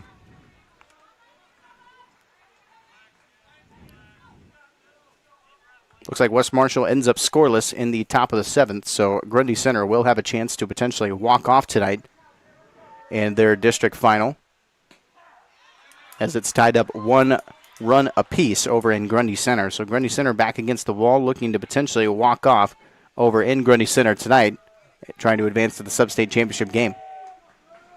Full count pitch. That is going to be drilled into right field. That has a chance to carry. They're going to send the runner. That'll go off the bag. No, that is gone, I believe. And that is gone past the fence, and that is a home run scored for Ankeny Christian, as that puts 2 runs on the board. A 2-run home run shot from Lucas Herbal, as that had a chance coming off the bat, and that was able to travel enough past the fence. And it is not a low fence as well, and this is not a short field by any means. That is a drilled ball deep into right field, and a 2-run shot will put Ankeny Christian into a 9-2 lead here at North Polk tonight. Ankeny Christian in full control of this matchup now, if they weren't already, as this brings up Connor Crosby. He had the bunt laid down as well in his last at-bat, and he flew out in his first at-bat. So 1 of 2 tonight, swing and got a piece of it off and foul ball. But the 2-run home run shot makes this a 7-run lead on 9-2, as AGWSR and a threat to potentially lose here tonight, and could be a rather short game if Ankeny Christian continues their offensive successes here in this inning alone.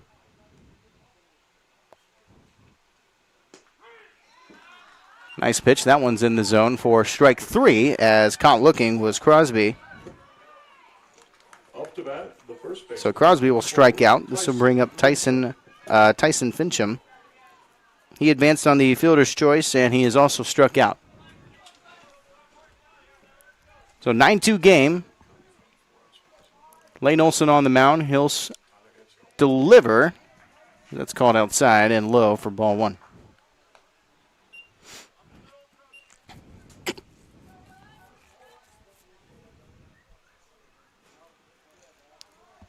Olson back and set. He'll deliver again. So again outside.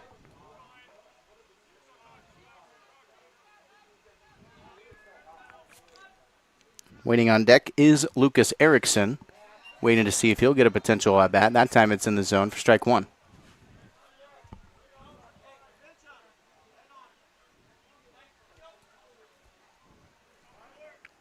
Olson back and set. Remember, Olson came in on the pitching change in the third inning. He's had a little bit of struggles finding the zone a little consistently. He came in on the at-bat of Lucas Erickson, who is potentially due up.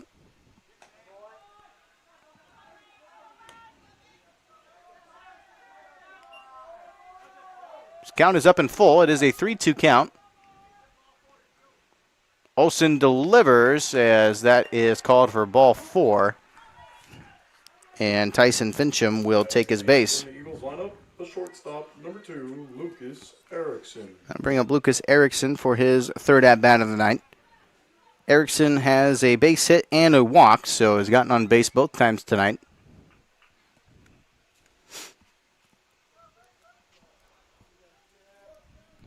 Lane Olson set. He'll deliver.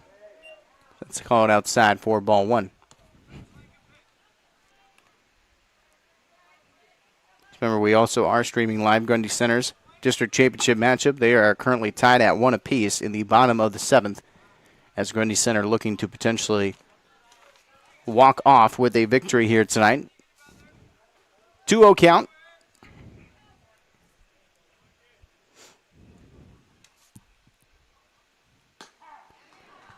That one's going to be called in the zone, called for strike one. So 2-1 count.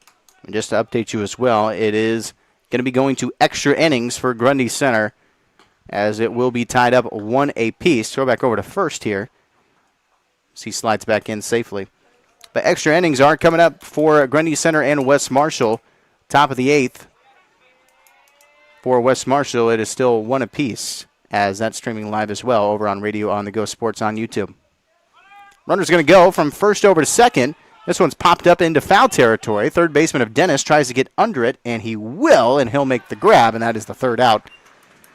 As 2 runs will score in this inning off of the 2-run home run shot of Lucas Herbal after the leadoff walk, as that is the lone hit, but 2 runs off of the home run and no errors, and ends up leaving a 1 on, as AGWSR will have their next guaranteed ABs with Tristan Dennis, Landon Dennis, and Rem Kearns. Quick break, back after this here on Radio on the Go Sports on YouTube.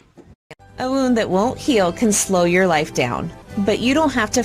A wound that won't heal can slow your life down, but you don't have to face it alone. At Hanson Family Hospital's Wound Care Center, our specialized team of skilled clinicians provides the medical expertise needed to support the body's healing process, limit health complications, and speed up recovery time for non-healing wounds. With personalized treatment plans and compassionate care, we're focused on helping you heal and get back to what matters most. Call 641-323-2060 to schedule an appointment in Iowa Falls. Hanson Family Hospital is healthcare you can count on.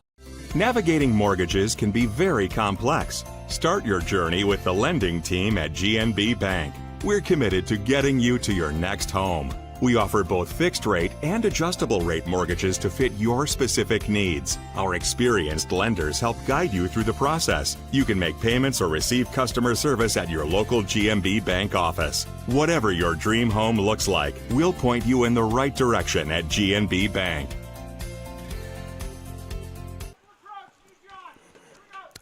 Back for the top of the 5th inning here on Radio on the Go Sports here on YouTube. It is AGWSR down by 7 runs at a 9-2 lead for the Ankeny Christian Eagles. A big inning specifically in that third for Ankeny Christian, and then a 2-run home run shot in the last inning in the 4th by Lucas Herbal, making this a 9-2 affair. 1 run apiece in the 3rd and 4th inning for AGWSR. Trying to chip away at this lead a little at a time. It is Tristan Dennis leading off here in the 5th inning.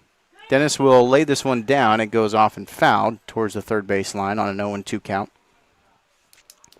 Dennis did have the RBI double in his last at-bat, opening up the scoring tonight for the Cougars. Still not completely over, obviously. It's a 9-2 lead. Ankeny Christians look like the very much stronger team here tonight, but AGWSR just kind of needs to find their footing, find a groove, and if they can start to get hot and get some guys on base, they had a huge opportunity, really, in that last inning. This could have been a very different feeling game if that contact was able to drop from Starr. This will be popped up into the infield pretty highly, and that will be an easy cover for the second baseman of Ankeny Christian, of Tyler Davis, as he'll make the grab. So infield flyout for Tristan Dennis. It'll bring up Landon Dennis. He has an infield flyout and grounded out, but if you potentially weren't with us for the bases loaded of AGWSR, after the leadoff single, as this one's popped up as well, this will be into right field of Landon Dennis, and that will be caught for the second out. But bases were up and loaded after the leadoff single, and then a back-to-back walks of Abbas and Buseman. Then a wild pitch was thrown on the first pitch of the AB of Bo Starr. That was able to score a run, so had runners on second and third, and then Bo Starr able to knock it nicely into shallow right field, but a diving full extension catch. It was a really nice grab of Anthony Abbas, was able to make the catch and leave the runner stranded at second and third. If that would have dropped, then most likely would have took the bounce and probably bounced behind the right fielder and could have most likely sent home the runs from second and third as they were going to be on their way. That one is going to be put into play, scooped up from the shortstop, thrown over to first in time as Rem Kearns will ground out. It's a quick 3 up and 3 down for the Cougars. That's shortstop of Lucas Erickson making the play, as that will go quickly for no runs, no hits, no errors, and nobody left on. As bottom of the fifth inning coming up, Ankeny Christian will be with Lucas Erickson, Braley Miller, and Andrew Mora as their guaranteed ABs. Short break, back after this. Bottom of the fifth coming up here on Radio on the Go Sports on YouTube.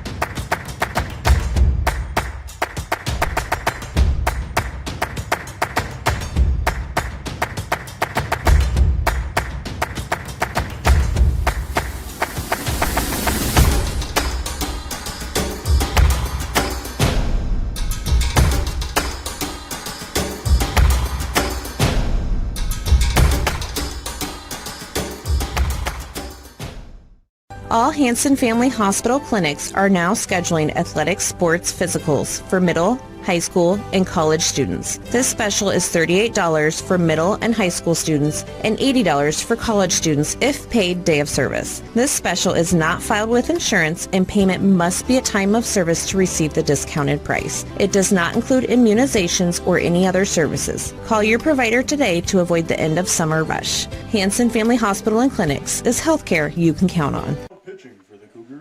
Bottom of the fifth coming up here for Ankeny Christian. They'll have their next at bats. They'll go 8-9-1 in their order of Erickson, Miller, and Mora.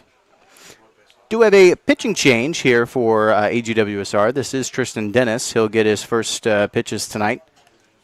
So it did go kind of as expected. We had the starting pitcher of Clay Buseman, and Lane Olson came in on the pitching change in the third inning, and now Tristan Dennis will be at the pitcher's mound the remainder of this matchup most likely. So the rest of this fifth, sixth, and seventh inning will be with Tristan Dennis. We'll see potentially if this game has a chance to potentially end early this evening in terms of total innings. Ankeny Christian has been kind of running hot in terms of their offense, but Tristan Dennis is a very good pitcher in his own right. We'll take a quick look at some of his stats. We already went over briefly on some of them towards the beginning of this broadcast. This is leading off of Lucas Erickson. Erickson does have a base hit and a walk.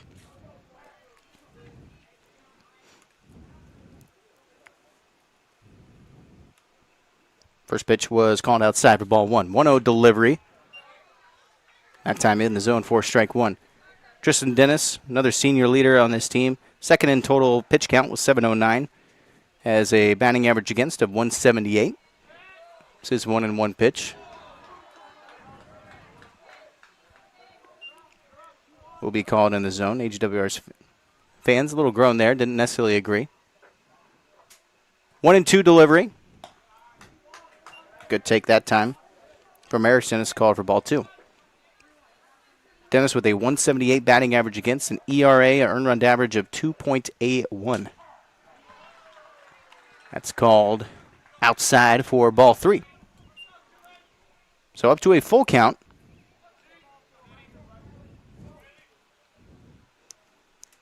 Full count delivery. Nice contact. That's going to be driven into left field, and that will drop for a base hit.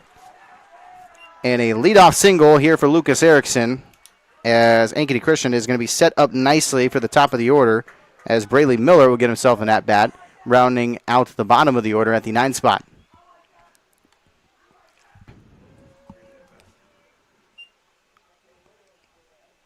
I believe we might be potentially getting a pinch hitter. That's actually number 33. Was I wrong? Miller just hit. Was it Miller? Yep, that makes a lot more sense.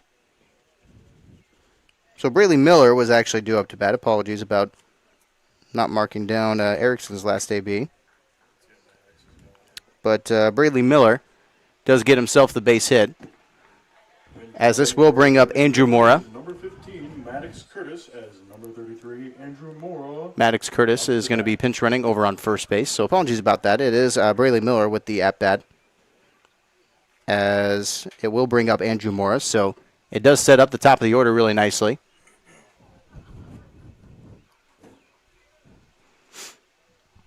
Andrew Mora with a 2 base hits actually on the night. He's 2 for 3 as he's flown out in one of his ABs and back-to-back base hits.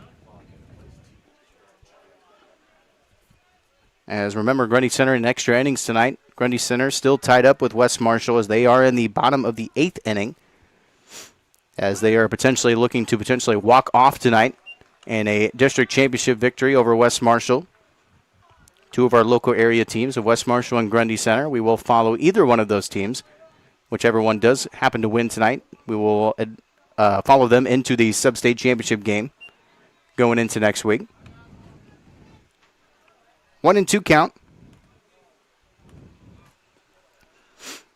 Runner over on first. Ankeny Christian will not, they're not going to take the foot off the gas at all. They are going to potentially try to end this early tonight in terms of innings and see if they can get some runs home. I believe they only have to hit the 10-run mark now as we are here at the bottom of the 5th. So 3 runs would end this evening early for Ankeny Christian.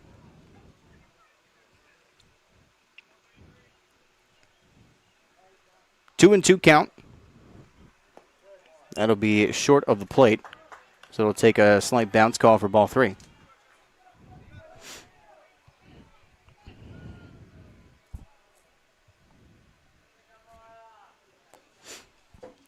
Tristan Dennis back in set, one of the star captains for AGWSR, trying to salvage this defensive performance from AGWSR, as this will be a walk, as that's called for ball 4, as Andrew Mora will take his base. Now to bat, number 11, Landon Curtis. Andrew Mora will walk over to first. It'll put runners on first and second. It'll bring up Landon Curtis. Was the starting pitcher tonight, as it is now currently back with Tyler Davis at the pitcher's mound. So he'll get his 4th AB. He's struggled a little bit at the plate tonight. 2 total strikeouts with 1 walk. That pitch does find the zone for strike 1. He'll be able to do some base running, though, after he's now off of the pitcher's mound. Really favorable spot here, as if Curtis can get himself on base, he would be the potential winning run for Ankeny Christian tonight, as they need 3 runs to end this game early from here on out.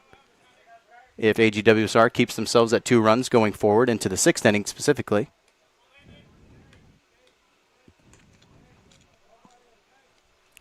One and 1 count. That's a ground ball. That's going to be scooped up from Rem Kearns. A little bit of trouble with it. Throw over to first. Will be in time. Nice recovery there from Kearns, as a little bit of sloppiness on the initial scoop up of the ball, but he's able to recover and throw it over to first in time for the first out. So it will be a ground out for Curtis, as it will advance runners over to second and third. So runners in scoring position with just the 1 out. This will bring up Tyler Davis Heavy hitter for Ankeny Christian. Has yet to record a hit tonight, though, and it's been 2 walks. So, obviously, AGWSR has done their homework of sorts on Davis and have not necessarily challenged the zone all that heavy of Tyler Davis, as he is a big threat to score for the Eagles.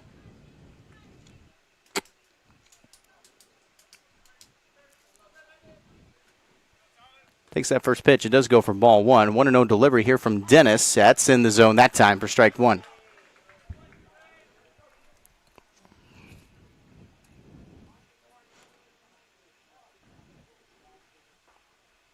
Just a quick update for you. It is still an extra innings for Grundy Center. They have moved to the top of the 9th inning, as it is still tied up at 1 run apiece, as we are at the top of the 9th in that matchup, as West Marshall getting their next at-bat. So a very low-scoring affair, and going into extra innings is Grundy Center tonight. So we're still in the 5th inning here tonight. They're already in extra innings at the top of the 9th. Shows you the difference in speeds of games as they continue on. So that was called for strike 3. That's a big strikeout for Tristan Dennis, as he will strike out the heavy hitter of Tyler Davis and will bring up Brody Butler. He has a 2 RBI single on the night. He's flown out twice, so he's 1 for 3, but a big 2 RBI single in this game tonight. First pitch, that's in the zone, call for strike 1. Sacrifice no longer in play now, but a base hit would surely at least score 1, potentially 2, if Butler can put this into play. Dennis delivers. That's called for ball 1.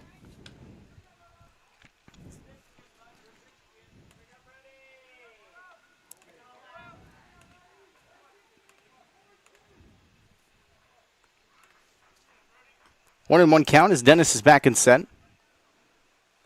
Dennis will deliver. So that's called for ball 2. Obviously, AGWSR, it's hard to get kind of motivated in a spot like this. It is a rough spot for the Cougars, but they just need to try and focus on continuing this game potentially, as this one's popped up into foul territory. That will actually get back behind the fence, as that'll go for strike 2.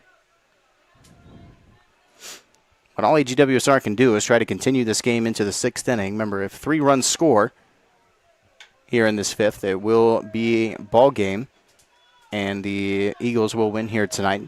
With runners on 2nd and 3rd, the winning run is going to be at the plate currently of Brody Butler.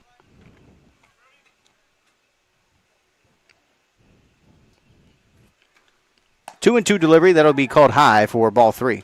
Oh, and got to catch the base runner in between bases of 3rd and home plate. A little bit of back and forth. Kearns is kind of holding back. Some good kind of back and throwing here. Back over to home, trying to slide in. I believe he got him, and he does. So nice job from AGWSR's base runner was caught in between bases of Ankeny Christian as they do their job. They had that similar situation earlier this game. Ended up kind of dropping the ball on the tag out.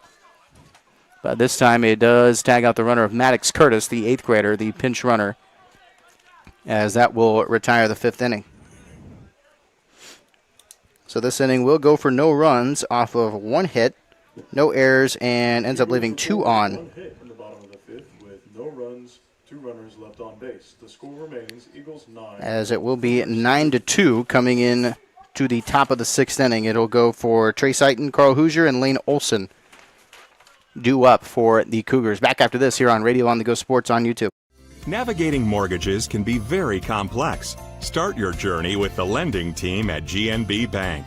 We're committed to getting you to your next home. We offer both fixed rate and adjustable rate mortgages to fit your specific needs. Our experienced lenders help guide you through the process. You can make payments or receive customer service at your local GNB Bank office. Whatever your dream home looks like, we'll point you in the right direction at GNB Bank.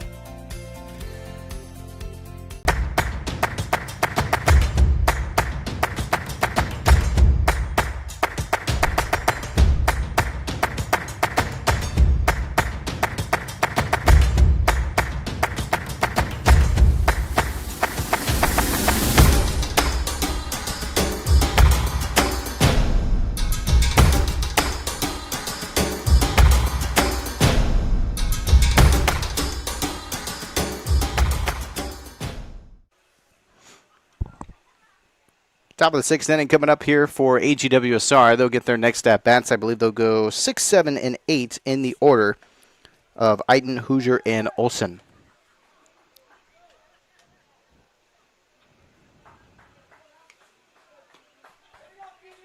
It's taking a quick second to get ready and set here. Thought maybe we were going to have a pitching change of sorts, but still with the pitcher of Tyler Davis at the mound for the Eagles. So definitely a very much a do-or-die inning here for AGWSR. Down by 7 runs, they will need pretty much everything to kind of go right to set up the 7th. They don't have to get it all back here, but definitely at least goal-wise, want to at least cut it in half of sorts. Trying to get to the 5-run mark seems like a realistic goal of sorts. If they can make this a 9-5 game, it would definitely increase their chances and build some confidence going into the 7th inning if they can keep Ankeny Christian scoreless in the bottom of the 6th. Still a lot of things have to go right, obviously. They've shown that they can, have some runners on base. They've definitely put runners into scoring position tonight and have had their chances. It's just been some really good defense, really, from Ankeny Christian that has been able to keep them at a low-scoring affair tonight, and some nice pitching overall from the Eagles. As expected coming into this matchup, it has definitely been a good performance overall for Ankeny Christian. Nothing to really hang their heads about in this matchup tonight, scoring 9 runs in a 9-2 lead and a good showing defensively. Quickly into a 2-2 count. This one will be driven near right field, but goes off foul as the count will remain at 2-2. Trace Eiten does have a base hit on the night. Sees 1 of 2 on the evening.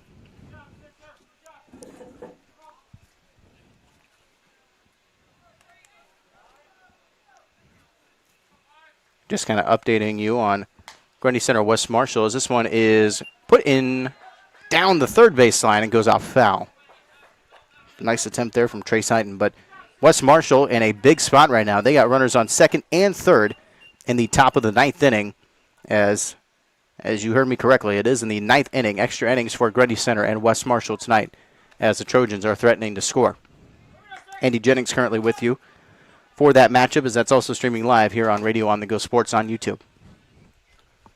Full count pitch, swing and a miss. No, got a piece of it, I believe, for Eiten, so he'll keep his at-bat. So nice job from Eiten just to get a piece of that. Keeps his at-bat. Count still full. Carl Hoosier waiting on deck. No one on base with the leadoff. Makes contact. That's off and foul again. That will get over the fence.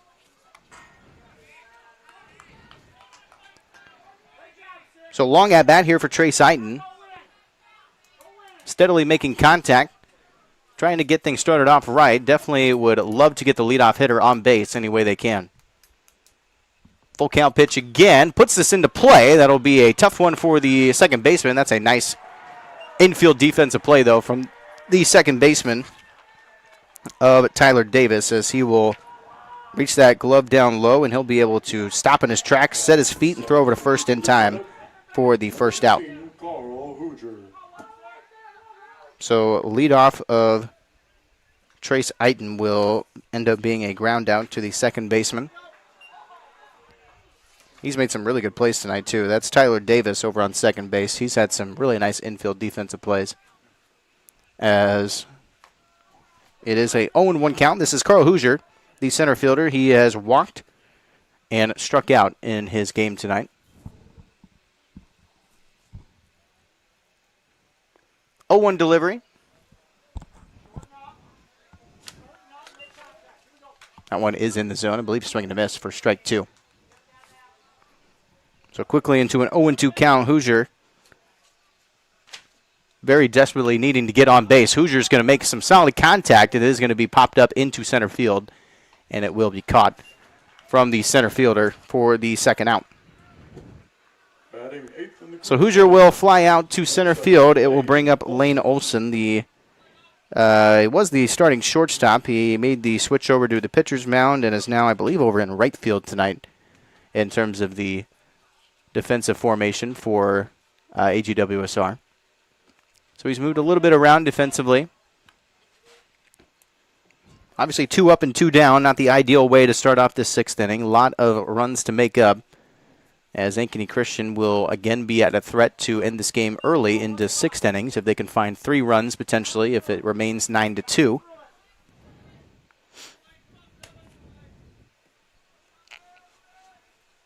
Quickly into a 2-0 count. Lane Olson will take that pitch as it is outside again for ball 3.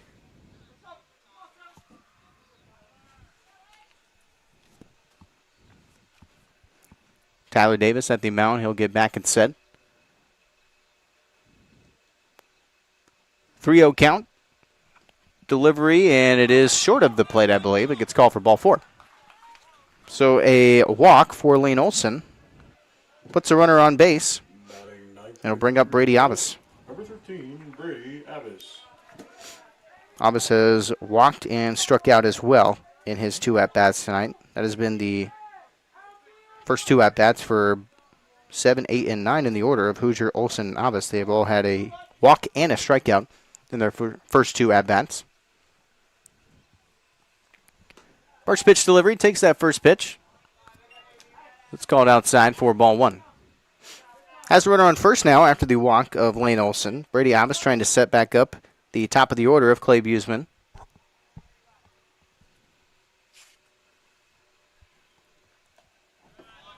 1-0 count, as that's called outside again, taken for ball 2. Just an update for you as well. I believe it is still a 1-1 game with West Marshall Grundy Center, I believe going into the bottom of the 9th, as Grundy Center was able to keep West Marshall scoreless. This is down the first baseline and had a chance to stay fair, but eventually rolls over that line going for foul ball.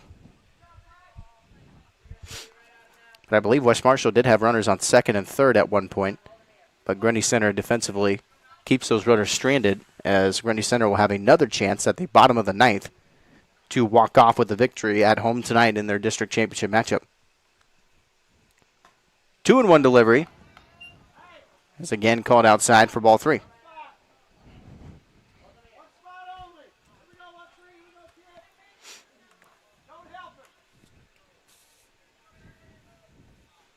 So a ground out, a fly out, and a walk as Olson waiting patiently over on first base with 2 outs. 3-1 delivery, swing and a miss, called for strike 2.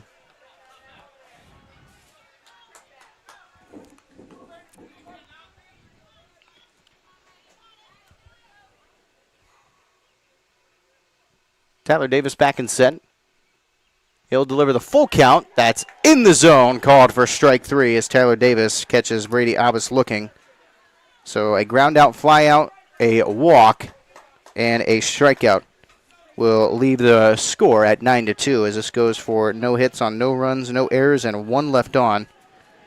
As the bottom of the 6th coming up, Ankeny Christian has a chance to potentially end it early. They'll have to get up to the 3-run mark.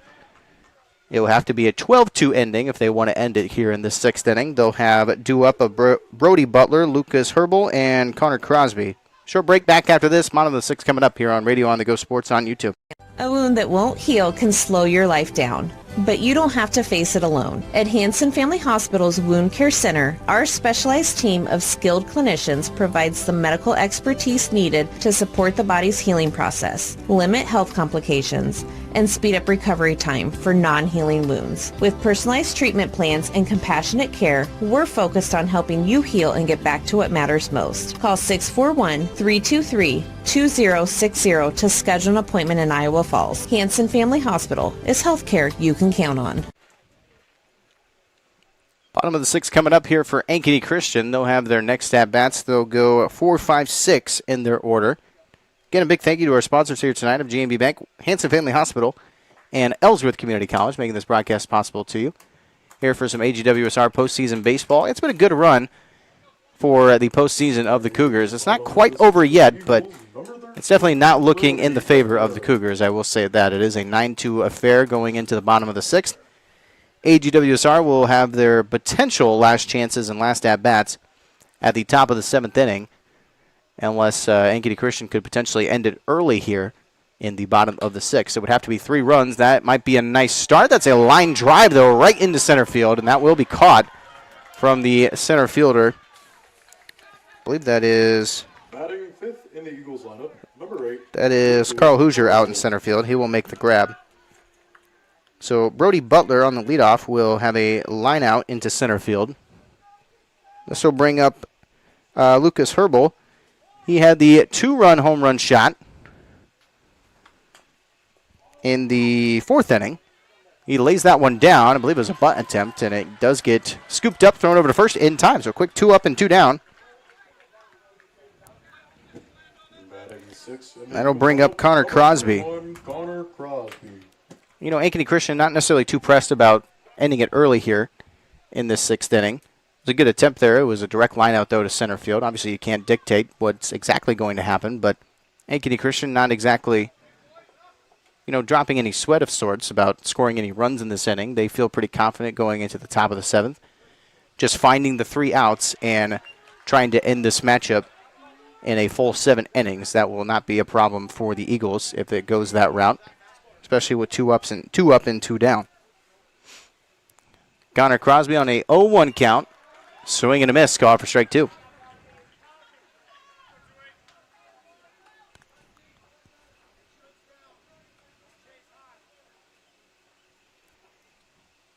Oh, 2 count. Tristan Dennis gets back and set. He'll deliver in the zone. Check the swing. It's going to be called low for ball 1.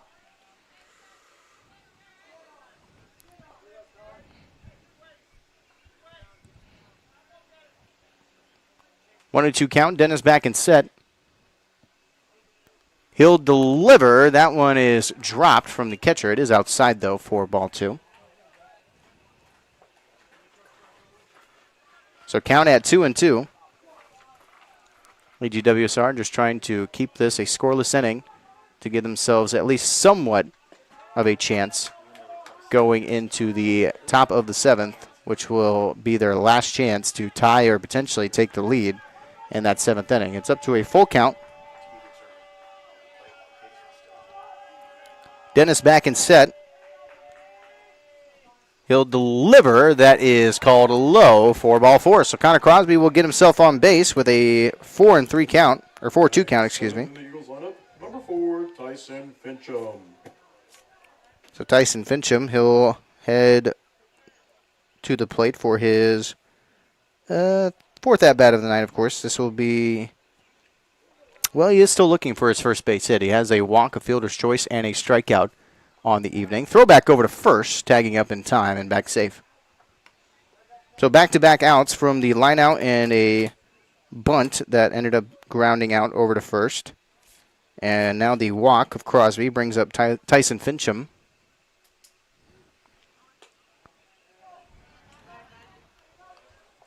The pitch was called outside for ball 1.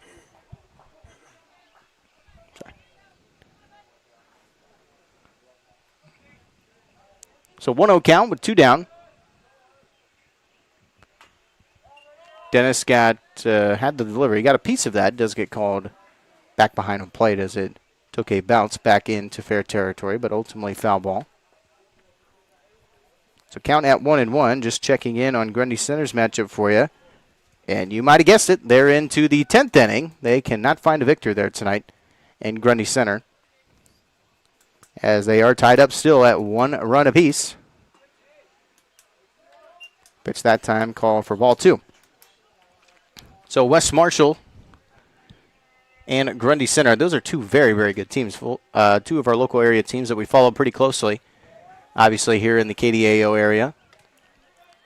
But they are going into a lot of innings tonight, already in the 10th inning at 1 run apiece. That game was already going by pretty quickly as our game was continuing on, but they are deciding to keep it going as long as humanly possible. As that was called foul ball, that was off the press box here, I think.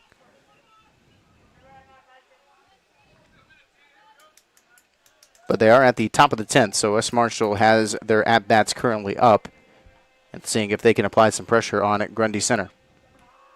That matchup still streaming live on our YouTube page, same as here on Radio on the Go Sports.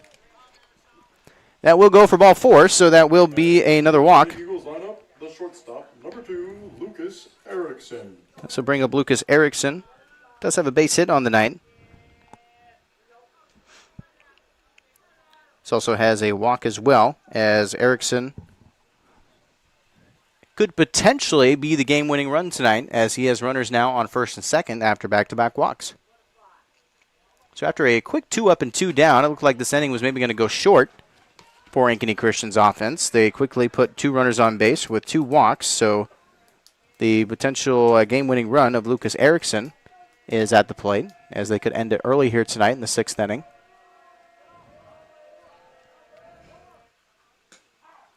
That gets called in the zone for strike 2. So 0-2 count.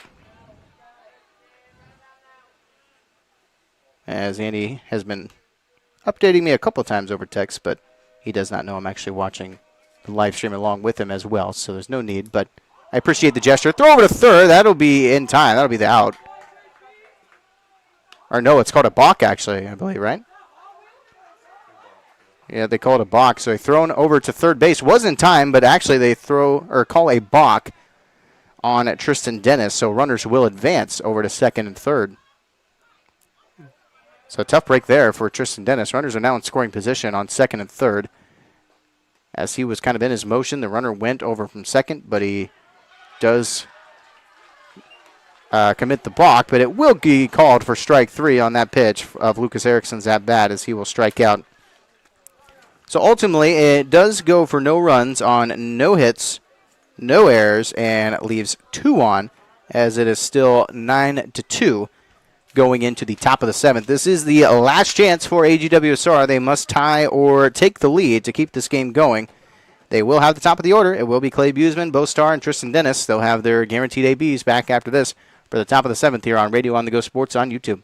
A wound that won't heal can slow your life down, but you don't have to face it alone. At Hanson Family Hospital's Wound Care Center, our specialized team of skilled clinicians provides the medical expertise needed to support the body's healing process, limit health complications, and speed up recovery time for non-healing wounds. With personalized treatment plans and compassionate care, we're focused on helping you heal and get back to what matters most. Call 641-323-2060 to schedule an appointment in Iowa Falls. Hanson Family Hospital is healthcare you can count on.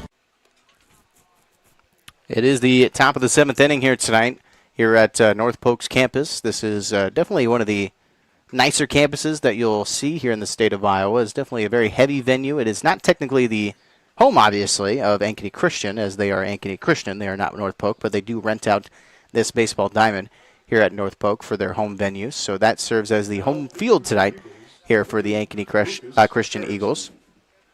As this is a big 9-2 lead coming into the top of the 7th, it is Clay Buseman to lead off here at the top of the 7th. For AGWSR. We will have a pitching change here for Ankeny Christian. This is Lucas Erickson looking to close out the night for the Eagles, as he will find himself on the mound. So Tyler Davis's night is done.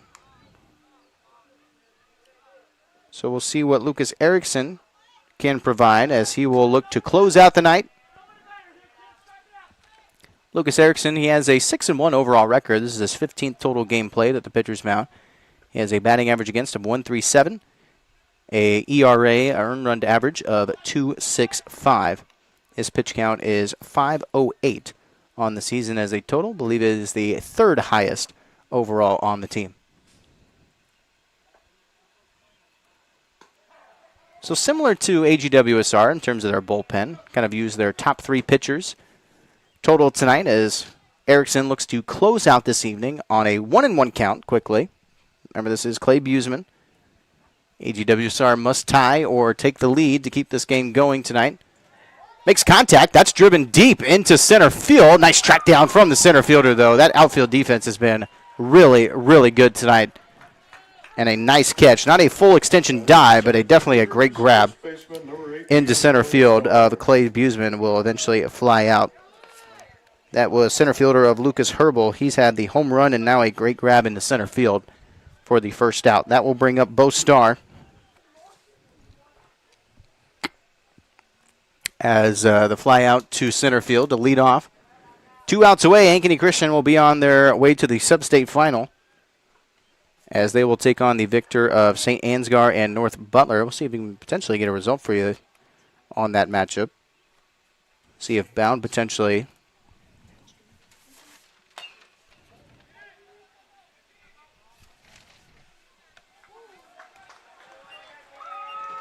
As do actually have a result for you on that matchup, as Bostar will be out. Third for the Cougars, number 28, As Tristan Dennis. St Ansgar has won tonight over North Butler. They win 2-0 as they are off to the Substate Final.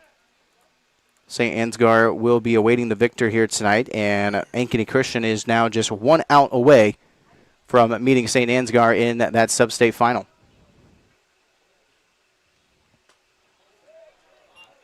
This is Tristan Dennis. Could be the final at-bat of the season for AGWSR, and they have definitely had a really nice journey here in the postseason. They've definitely shown some great flashes. Had that big win against St. Edmund on the road to Fort Dodge. Had 2 trips to Fort Dodge in this postseason. Had a great victory over Colonesco. Upset St. Edmund in their district semifinal matchup. Have made it this far here to this district final. This is a very, very good team here in Ankeny Christian, as they will have a great contest against St. Ansgar, as they are 1 out away here with a 7-run lead. This will make contact. That'll be in foul territory. Trying to track it down as the first baseman, but it's up over the fence. Called for foul ball. So 0-2 count. As I believe Grundy Center and West Marshall still continuing on.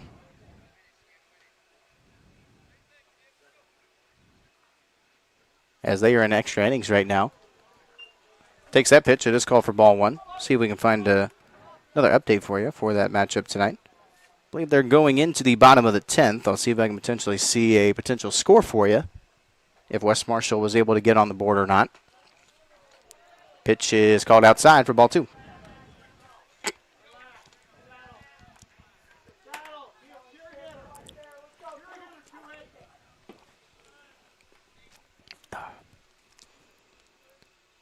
Two and 2 count. The closer of Lucas Erickson looking for one more strike tonight.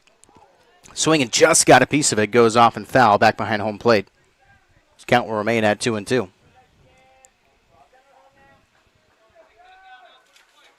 And we actually do have a result for you with Grundy Center. Grundy Center has won tonight on a 3-1 victory over West Marshall.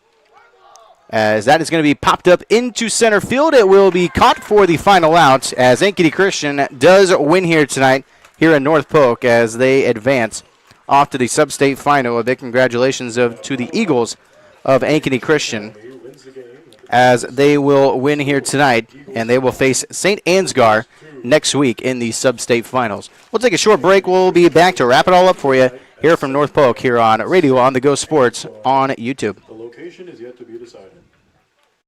Navigating mortgages can be very complex. Start your journey with the lending team at GNB Bank. We're committed to getting you to your next home. We offer both fixed rate and adjustable rate mortgages to fit your specific needs. Our experienced lenders help guide you through the process. You can make payments or receive customer service at your local GNB Bank office. Whatever your dream home looks like, we'll point you in the right direction at GNB Bank.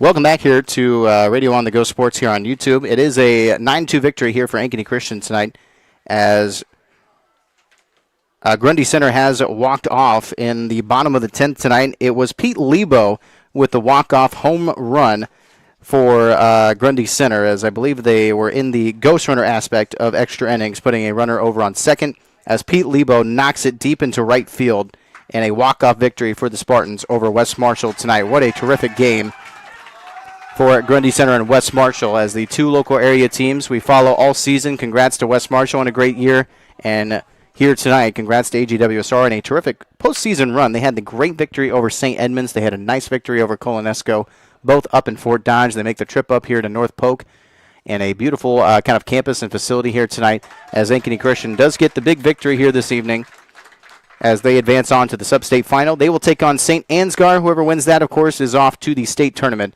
As best of luck to Ankeny Christian as they move on to the Substate Final, most likely at a neutral site somewhere in between those two locations. But AGWSR, like I just said, a great postseason run. They had a nice season. They end their season overall at 14-13, 7-7, and a very tough North Iowa Cedar League. They will be back next year. They definitely will have a lot of returning players in the foreseeable future. But of course, saying goodbye to the some of the top seniors of Bo Starr, Tristan Dennis, Rem Kearns. No, sorry, Rem Kearns. He's not a senior. Actually, I think that's the only two in the starting lineup. Actually, I'm going to double check that. Are we sure Rem Kearns is a sophomore? I'm just going to double check just for my sanity. I believe I'm right. Yeah, he is a sophomore, actually. So seniors of Tristan Dennis and Bo Starr are kind of the two starters in the senior class that will be leaving this year. And I believe that's actually it in terms of overall seniors. Lane Rose is out in right field as he's been kind of over in right field for a majority of the season. He will be leaving after this year, obviously, as Lane Rose is a senior, along with Bo Starr and Tristan Dennis. So big congrats to them as they finish off their high school athletic careers here in the sport of baseball, and best of luck to whatever they do in their future endeavors past the high school level, most likely either going to college or in the workforce or whatever they decide to do, whether they continue athletically or just continue into their lives in general. Best of luck as you learn that more and more as life goes on. You need a little bit of luck on your side going through this life of whatever it is. So and I went all preachy on you there for a second. I don't know why. But remember, as I just mentioned, Grundy Center's matchup is now complete as well. Grundy Center wins against West Marshall 3-1 on a walk-off homer of Pete Lebo as he knocks it deep into right field for Grundy Center. So congrats to Grundy Center as well as they are off to the Substate Final. And we'll have some softball for you coming up as well. We got East Marshall softball, I believe, for you. Coming up on Tuesday, right? Yeah, we'll have East Marshall and West Marshall softball, right? Yeah, both East and West Marshall softball will be coming up on either Monday or Tuesday, but that will be next week. We'll have both of those matchups for you here with Radio on the Go Sports. So best of luck to those softball teams. We'll see if we can get anybody to state, whether it is Grundy Center for baseball or potentially softball for West or East Marshall. We'll see how all that plays out going into next week. So I'm Austin Johansson. Thanks again for tuning in here to Radio on the Go Sports. 9-2 victory for Ankeny Christian tonight. I'll be back with you next week for maybe some potential more baseball or softball, depending on who wins and where everybody will be. We'll see if I'll have maybe one more game down the line. This might be it for me for broadcasting baseball, softball on the season, but we'll see how it all plays out. But tune in to Rewind 93 on 92.9 FM. I'll be on the air with you from 2 until 6 for the foreseeable future until we hit maybe the football season. That's coming up real soon as well. But thanks for tuning in here to high school baseball. 9-2 victory for Ankeny Christian. I'm Austin Johansson saying goodnight here from North Polk here on Radio on the Go Sports here on YouTube. Tonight's game was made possible by GNB Bank, Ellsworth Community College, D&B Agro Systems. This has been a special sports presentation of KDAO.